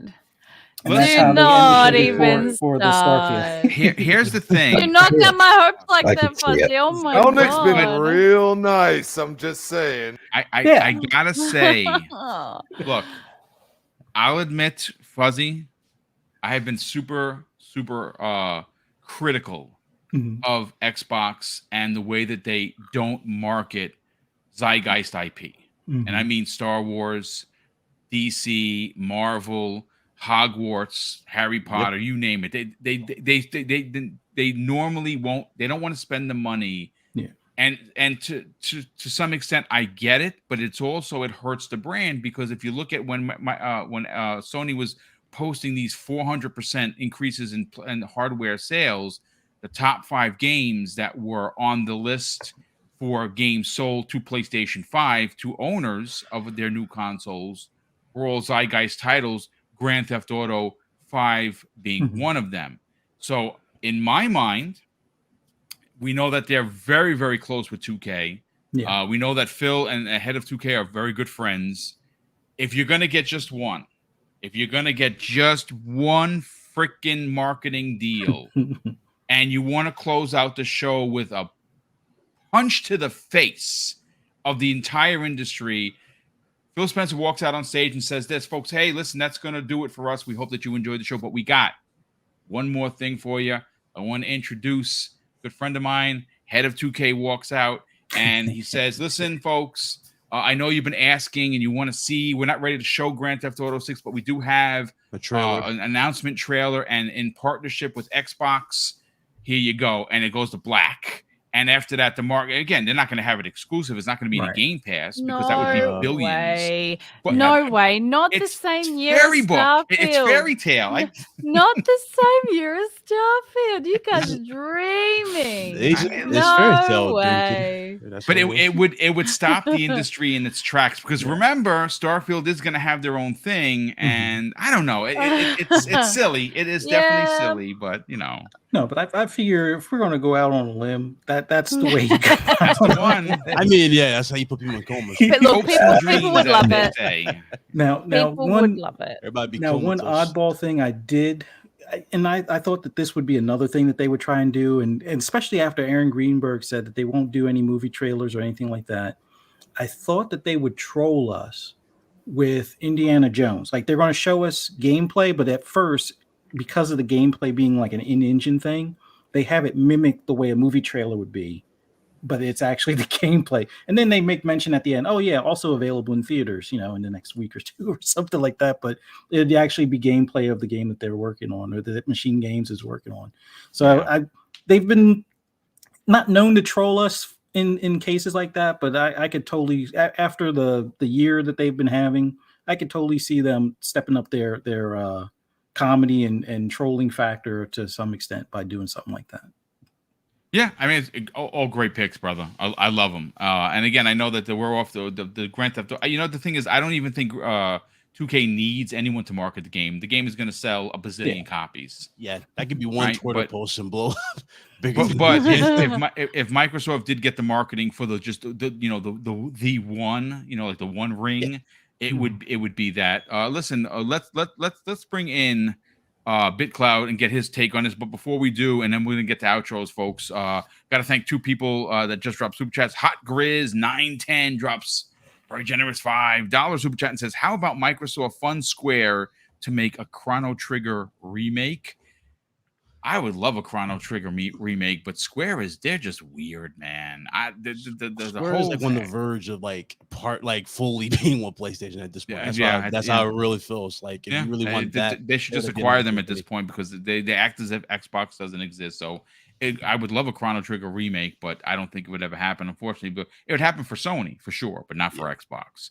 Eternal Shaddai drops, a very generous $20 super chat and says, "Good morning, panel. Keep yourself safe away from the smoke. Here in Western New York, it's as bad as NYC. but I still feel it. My 3 choices are Stalker 2, Indiana Jones, and Compulsion. Wow moments for me: Lost Odyssey 2 and Condemned 3. I would take a Condemned remake. Condemned is probably one of my favorite 360 launch games of the launch. They just confirmed, though, the Stalker team literally just confirmed minutes ago, their community manager, they will not be at the event. And that makes sense. Prayers to you, man, in New York. Yeah, I saw that. That's terrible. Oh yeah, it was ridiculous the other day. It was like the apocalypse. I was crazy. Yeah, But I think Tony took that screenshot of Diablo with the sky. Right, that was in Times Square, which is hilarious. But listen, Big Cloud, obviously, we know that you represent PlayStation in the most proper way. But what are your 3 picks that you want to see Xbox bring to the table, and what one wow moment for you as a gamer? I mean, I want competition. Competition brings out the best of everybody. So Indeed it does. I'm hoping for the best out of this. So if we're talking about, just reveals in general, Forza, obviously, I think we all can collectively agree will be here. But a wow moment would be, hey guys, here's the reveal. And by the way, it comes out in 2 weeks. Get your pre-orders now. That'd be a wow moment right there for everybody. I think so. Yeah. But if I'm being real picky too, I'm just going into this a little deep. Right now, this has been the year of fighting games. We just got the awesome reveal for Mortal Kombat. We got Tekken 8. We got Street Fighter 6. Honestly, if there was a time to get in a conversation like this, it would be now, or at least announce it for this year and then drop it if you can by next year. But I would definitely agree that Killer Instinct would definitely be great to be shown here if you do have this. We definitely need to see gameplay, an actual gameplay representation, or at least something, that gives us a gameplay, of whatever the case may be for Avowed. We need that at the showcase. Some people are saying Doom. That's a little far off. I don't think Doom's going to be there. Just like GTA 6. GTA 6 is too big for, honestly, I don't think they're going to do it for this. I think they'll just do that with their own tweet in general. And, usually it'd be a toss up in terms of who gets the gameplay reveal in terms of these big showcase events for PlayStation, Xbox, or a Keighley show. So it's up there with that. So I wouldn't put that there. But if I wanted to piggyback off of that, for something that people really wanted to see and people been intrigued by, it would be crazy. We got that 007 game revealed at this showcase. Yeah, that's from cool. my own that's from my own. So I will, it's a lot of things. Splinter Cell is another one, but I don't know, man. It's, I'm going into this excited. I want the best, but at the same time, I'm just doing what I just been doing, and it seems to have worked. And that's tempering my expectations. But again, for this, I'm not going to temper. I'm going to have a little bit more faith that we're going to get a lot more out of this compared to what we've been getting previously. So, yeah. I mean, listen, strong picks all around. I think the panel knocked it out of the park, folks. Listen, if you enjoyed today's 2-hour podcast where we covered 3 topics, we covered the Persona leaks, we covered Geoff Keighley show, and of course, we gave our predictions and holy cow moments for the Xbox showcase happening in 48 hours. Please hit the like button before you get on out of here. Let's get to the outros. We're going to start first with Doom Cutie. Obviously, we opened up with your new mission to bring incredible women voices to the podcast scene. You're currently sitting at 79 subscribers at Confessions of a Gamer Girl, which we're going to drop live into the chat, folks. And I asked you, and that's for right now. Obviously, I'm putting the link for her new venture. I'd appreciate if you can help get her at least to past 100 while we have nearly 700 plus people here. Oh my God. The thing is this, folks. And I was telling this to Doom Cutie in the green room. One of the most amazing things about YouTube is its vast talent pool and always finding new talent and new voices, which again, it's the paramount of what Mrs. BoomStick and I wanted to do when we first started the channel. We wanted to bring in new voices, new opinions, new ideologies, and then set you on a path to follow new people to listen to on your weekly playlist. Doom Cutie is certainly one of them. Please sell your brand. Tell everyone where they can not only follow you on social media, but more importantly, subscribe to your new channel known as Confessions of a Gamer Girl. Thank you so much, Mr. BoomStick. You've been incredibly generous. It's talking up the praise, giving the love. Thank you so much for not only having me on your show, but for supporting my idea. I've had this in my mind for a little while now. I've been around in the gaming podcasting scene for almost 2 years now. My home that I have, or the place I've called home for that time, has been Xbox Infinite with Risk It for the Biscuit, Infinite Umbra, and Jedi Knight Pete. We have been doing some amazing work on there, but I feel like it's time. I would like to bring everything that I've learned from all of you amazing podcasters, and I want to bring it to female gamers.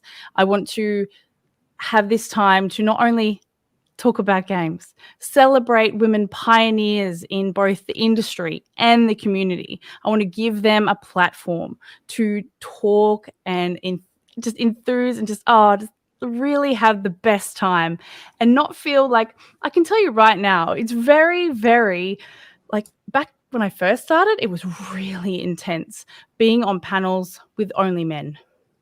And I can tell you right now, someone who has never podcasted before, someone who's a small developer or someone small in the community, it is very, very confronting. And you know what? Some of these amazing people have amazing things to say. And I want to bring them to you guys. I want to share that with you all. So Confessions of a Gamer Girl goes live on July 1st. And I can't wait to bring this to you. It's going to be a lot of fun. It's going to be full of passion. And you know what? It's going to be full of gamer girls. And and I know how much you love gamer girls. So well, you are currently at 108 subscribers. Oh, stop. Oh my God. Yes. So there you go. Mr. Boom. Thank you so much. You are amazing. And thank you to everyone who subscribed. Can't 112. wait. There you go. You're listen, that's what this community, that's what we're supposed to do. I can't wait. It's going to be amazing. Yeah. Oh my, thank you.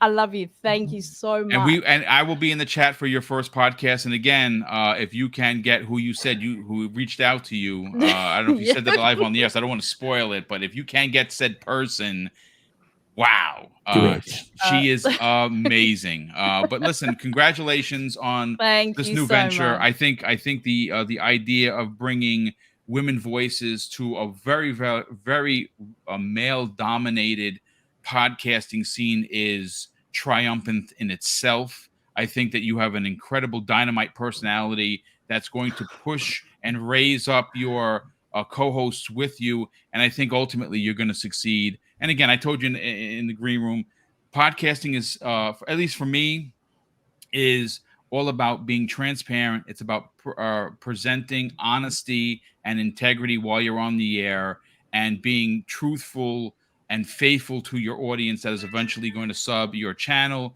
It's a responsibility that some people take for granted, and I don't think you're one of those people. I think you are going to super succeed, and I'm glad that you joined us today, and congratulations once again. That's awesome. Thank you. My pleasure. Silent Cypher, another pioneer, if you will, especially when you're talking about the Espanol community, because obviously the Xbox International Podcast not only represents the Spanish-speaking community, but you represent the world, and we love what you do over there. You are making some amazing strides. You guys hit 1K this year. Could not be more happy for you, because like I said, if you're not a content creator, folks, hitting that 1K is really, really important. And then obviously once you get partnered with YouTube, it becomes really real, if you know what I mean. Silent Cypher, sell your brand, brother. Talk about the Xbox International Podcast, where people can subscribe and, more importantly, reach out to you on social media. Well, Boom, thank you so much. It's been awesome to get to hang out with you guys this morning. Hopefully we can do it again soon. Like I said, at the beginning of the show, obviously, we've been trying to get this going for a long time, but since I work in the mornings, I'm not usually around for your shows. I usually get to hang out in the chats, but I don't get to actually participate too much. Well, we appreciate you being there, brother. And by the way, Psychonauts has just confirmed it's at 127, by the way. Oh, nice. That's 128. There you go. There you go. Good way to get Again, it started. Cypher, continue, please, because like I said, one of the, I think, for me, as someone who is Spanish descent, like people don't know that my family comes from Madrid, Spain, so I'm more of a Spaniard than I am my wife, who is Puerto Rican. And I don't speak it fluent as I would like to. I'm learning as we speak, but you do bring that international flavor to what you guys do. I think that's super, super important because the community is vast and it's dense and it's packed with so many races, creeds, colors, sexual orientations, and religions. And you welcome in everyone, as I do. And I think that is super, super cool. Yeah, absolutely. I mean, the thing is like, and Phil always says it too, right? Is like when we all game, we win. So, Yes. It's like, it's one of those things where it's like, I love to see all the different folks that we have throughout the community, be it like in our channels, be it in your channel, be it in Plumes. Like there's a lot of great shows that you could be at every week over at Web Dave's, like over with Fuzzy and those guys on PTKs. Like this community is awesome and it's very diverse, and it's really cool to see so many people out there. It's cool to see everyone. It's cool to see familiar faces whenever we're in, and the more we can support each other, I think the better it'll be. But yeah, as far as where you can find me, obviously you can find me on Wednesdays at XBI Podcast. We do have our Friday Xbox International in Espanol, which occasionally you'll catch me in as well. I'll be Google chatting and Google translating my English to Spanish because my Espanol is un poquito. So yeah, un poquito as well for me. Yes. But yeah, so you can always catch me there. Obviously, you'll find me on Twitter and TikTok mainly. Find me on Xbox. Everything is Silent Cypher. I try and make it as easy as possible on that. Thank you so much for having me, though. It's been super awesome. I do want to say, though, Sour has been calling something out for a few minutes. So yes, he has. Yes, he has. Oh, here we go. It's cold for it. So, all right, bear with me for a second. Get into character, damn it. Let's go. Lemon face. Okay. All right. Enough. The flood is spreading. If we activate Halo's defenses, we can wipe them out. That is fantastic. My God. That you repeat after Bravo! me. Finish that sounds the so fight. freaking good. If you close your eyes, you're listening to Master Chief live on the air, folks. It's better if you close your eyes, because otherwise you're looking at what my white pasty self. So see, that's what he looks like under the helmet. So you're not off. When you just said that, Silent, all I think is this. That's what she said. But Listen, Cypher, obviously you and Doom Cutie are going to make a return appearances at some point. Love that you were here today. Thank you so much for joining us. Web Day, brother, you got not only more interviews, locked and loaded, but you also have your Sunday show, which you and Retri from Game Pass _Daily are going to be talking about. Well, of course, the Xbox showcase later that evening, and you have quite the panel lined up, brother. Sell it. Tell everyone where they can find you on social media, but more importantly, reach out to you on YouTube. Thank you so much, Boom, for having me here. And everybody, please go over to Doom Cutie's new channel. The links are in the description. Right now, she's at 138 and growing. Nice. And we're gonna get her there eventually, very soon to 1K. I'm gonna cry. I'm gonna. Oh cry. No. Because it's well earned and well deserved, and you're an amazing person. So there you go. But gosh, Boom, thank you so much for having me on and having everybody in this community. Is absolutely amazing. This is a good time to be a gamer. It really is, and I love that Big Cloud comes on because his perspective and open-mindedness in the community is second to none. And I love having you here, man. It's great to see you, Poppy, and thank you, sir. Oh yeah, long time. Yep, amazing.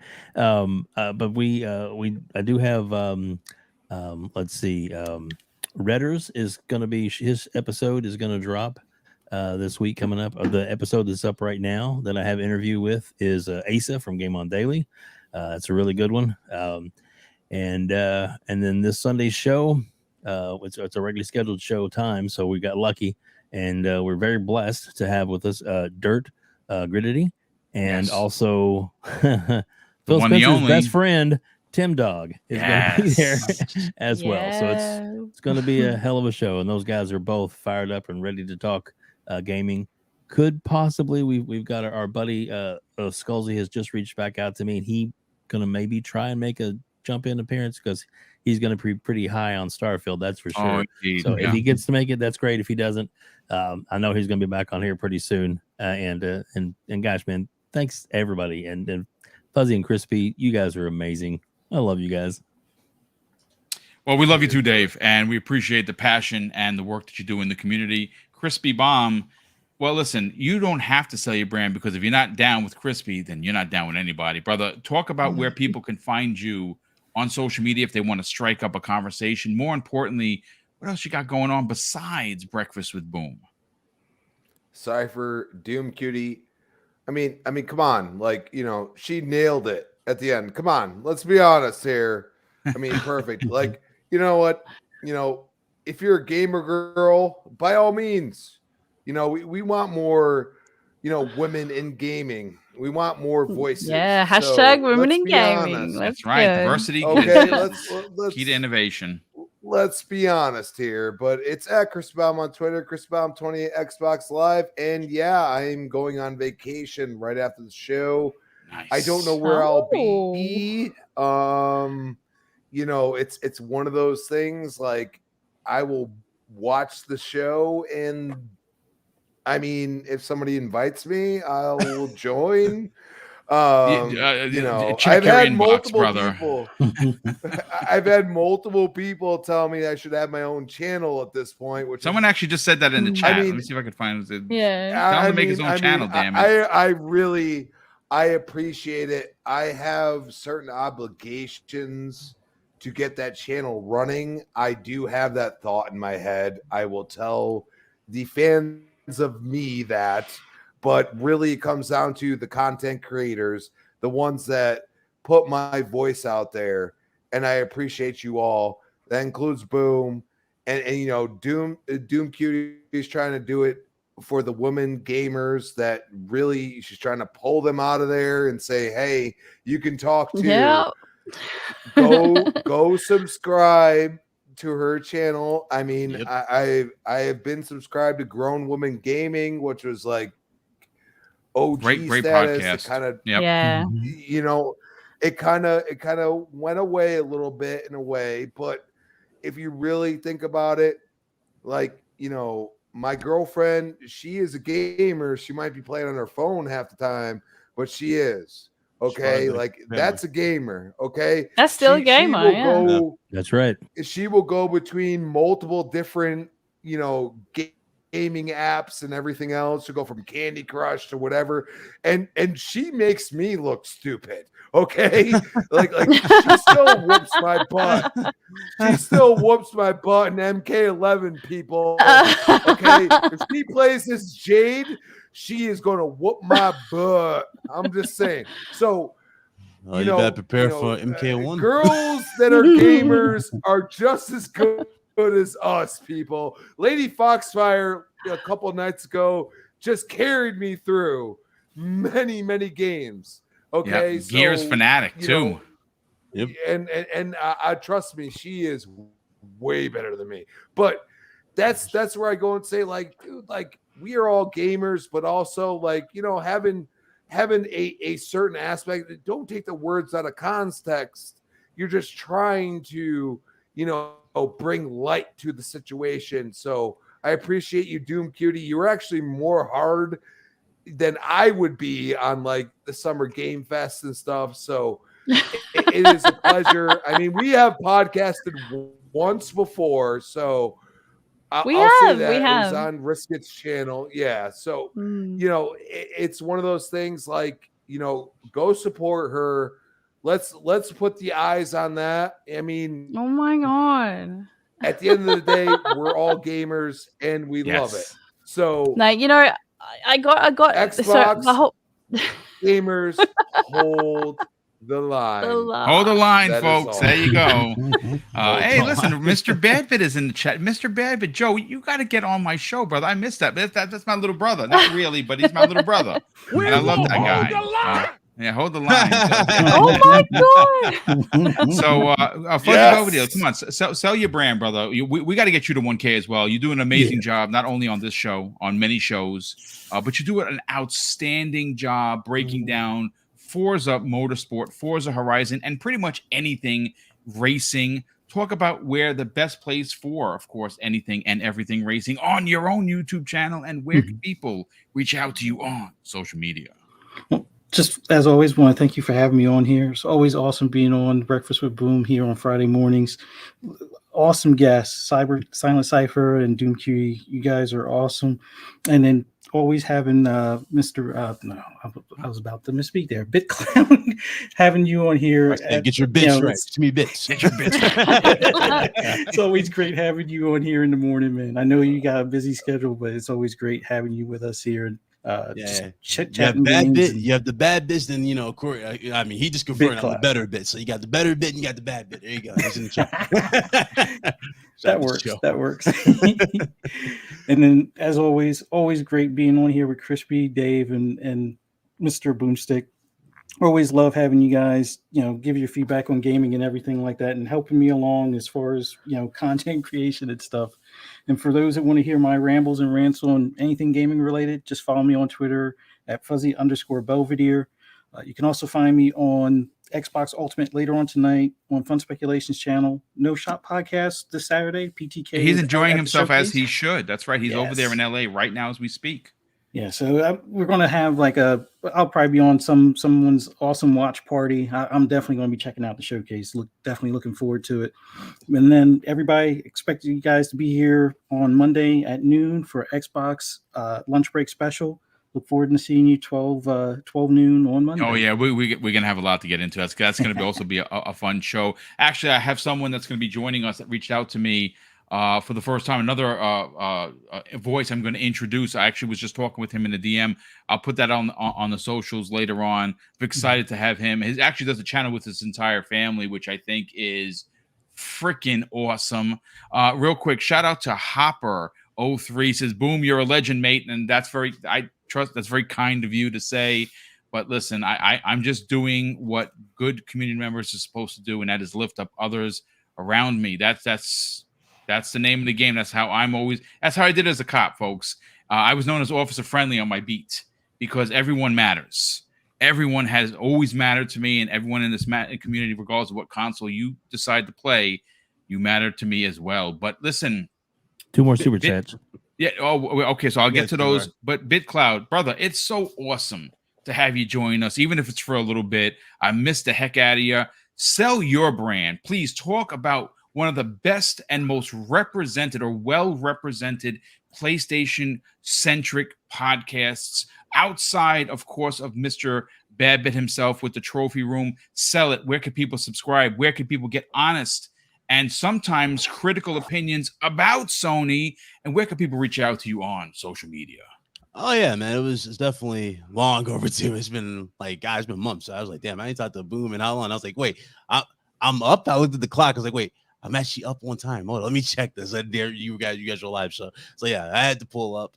Good to see you, man. I'm glad everything's well. I'm glad you and the family are great, and good to see you still on the grind. So proud of you. Thank you, sir. Thank you. Almost at 13K, and we talked about that before. I told you before, so I'm happy and I'm proud of that. Good to see that. Web Dave, I peek in when I can. I'm proud of Web Dave moving out there. Again, same thing I tell y'all, man. Just go for it. You know what I mean? You got a vision, you go for it. Yep. Indeed. And it shall happen. It's simple. And I'll say the same thing to Doom Cutie. You want to see it succeed, just go for it. Have fun with it, enjoy it, and it shall happen. And that's the case. So nice meeting you. And of course, Silent Cypher. Likewise. I mean you.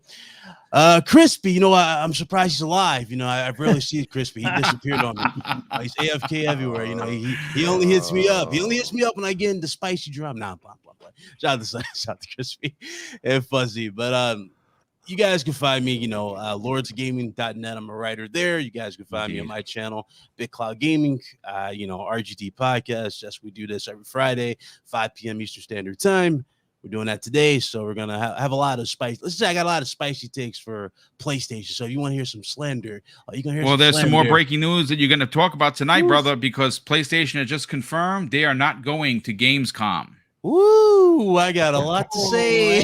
They're skipping Gamescom. So, when it comes to this, because there's been a lot of let's say there's a lot of weird energy. You know what I'm saying? Energy has not been the same.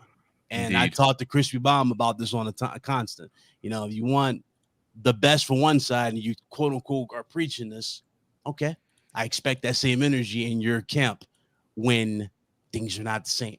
Yeah. So it's a lot to go over going into this particular week. But yeah, as you can find me. And there's a good chance I might be going right back to IGN to freelance again. So I'm not really. Oh, that's really awesome, sure dude. Good on you, brother. That's awesome. Good on you, bro. Yeah, I've been moving. A lot of stuff's going on behind the scenes. So, YouTube, Twitter, I hardly tweet as much, but when I can. And, that's how it be. But it's good to see everybody. You good too, to man. see the chat. Appreciate the love in the chat. Appreciate, obviously, the family here on the panel. Much love to everybody. And boom.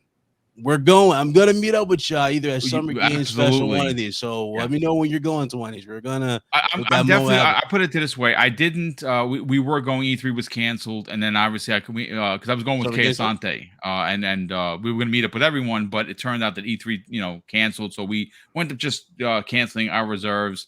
Hopefully next year I get the invite from Xbox, and if you can join us, it'd be great to meet in person, guys. And again, for me that's the most memorable thing. Actually, I had memories just pop up on my PC of when E3 was in 2019. There's pictures of me and King David hanging out with Aaron Greenberg, which was you almost crashed King's car. I didn't crash his car. I stole King David's car. No! He told me he simply asked me to sit in it while he went to go get his ticket, so he wouldn't get a ticket.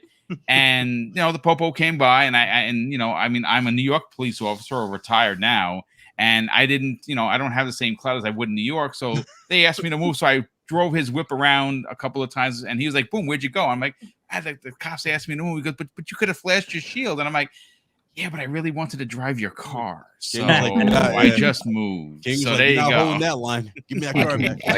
I can picture it right now. I see Boom going right towards that red light. There was some screeching tires there, which I kind of caught his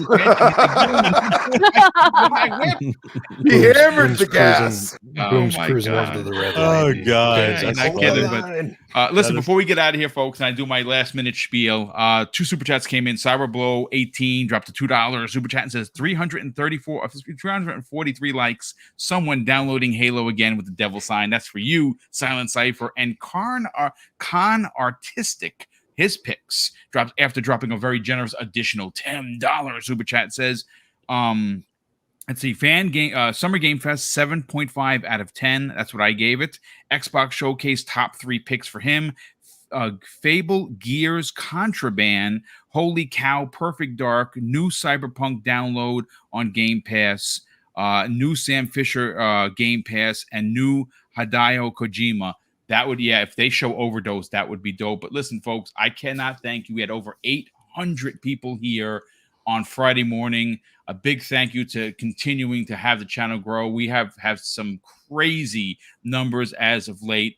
Of course, the super chats have been outrageous, and obviously those fund the channel in a really big wave. One of the things that we're going to do, unfortunately, I don't know if we're going to get the game this year, but we already have the money, Mrs. Boomstick and I, to support the Stalker 2 dev. We are purchasing 15 copies, full price copies of the game to give away to anyone that is in the chat. We're going to do a special stream. I'm trying to get some of their members to join us for the live stream and the launch of their game. We don't know when that's going to happen, but yes, we are buying 15 copies at full price and giving those away. Your choice, Xbox or PC.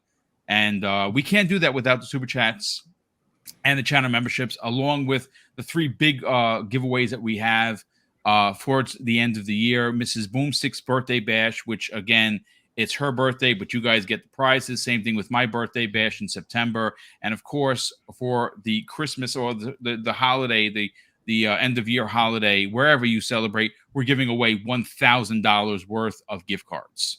And we can't fund those without, of course, the community helping us on the back end, because my retirement is good, but it has a ceiling, folks. And I can't thank you enough for the generosity. And of course, it wouldn't be an end of show if I didn't close it out with this. There's a lot of things I learned from my dad, but these two particular things reign supreme. It made me the police officer that I am and was. And he used to tell me this: Craig, treat others how you want to be treated. And also, it doesn't cost anything to be nice. You live by those rules, Craig. I can guarantee you're going to have an awesome day. So take care, everyone. And we'll see you next week on the, what's that? Another one came in? Yeah. One from Gamer by Choice, $2 super chat. It's a great show. And I guess. Thank you. Gamer by Choice, brother. Thank you for the continued support. Definitely appreciate that very much. And folks, enjoy the weekend. Game on whatever console you want to game on. And man, that Xbox show, we'll be talking about it Sunday evening at 3 p.m. Eastern Standard Time, where we'll be talking and covering about 90 minutes of the Xbox showcase post-show here on Double Barrel Gaming. Enjoy your weekend, folks, and we'll see you next week.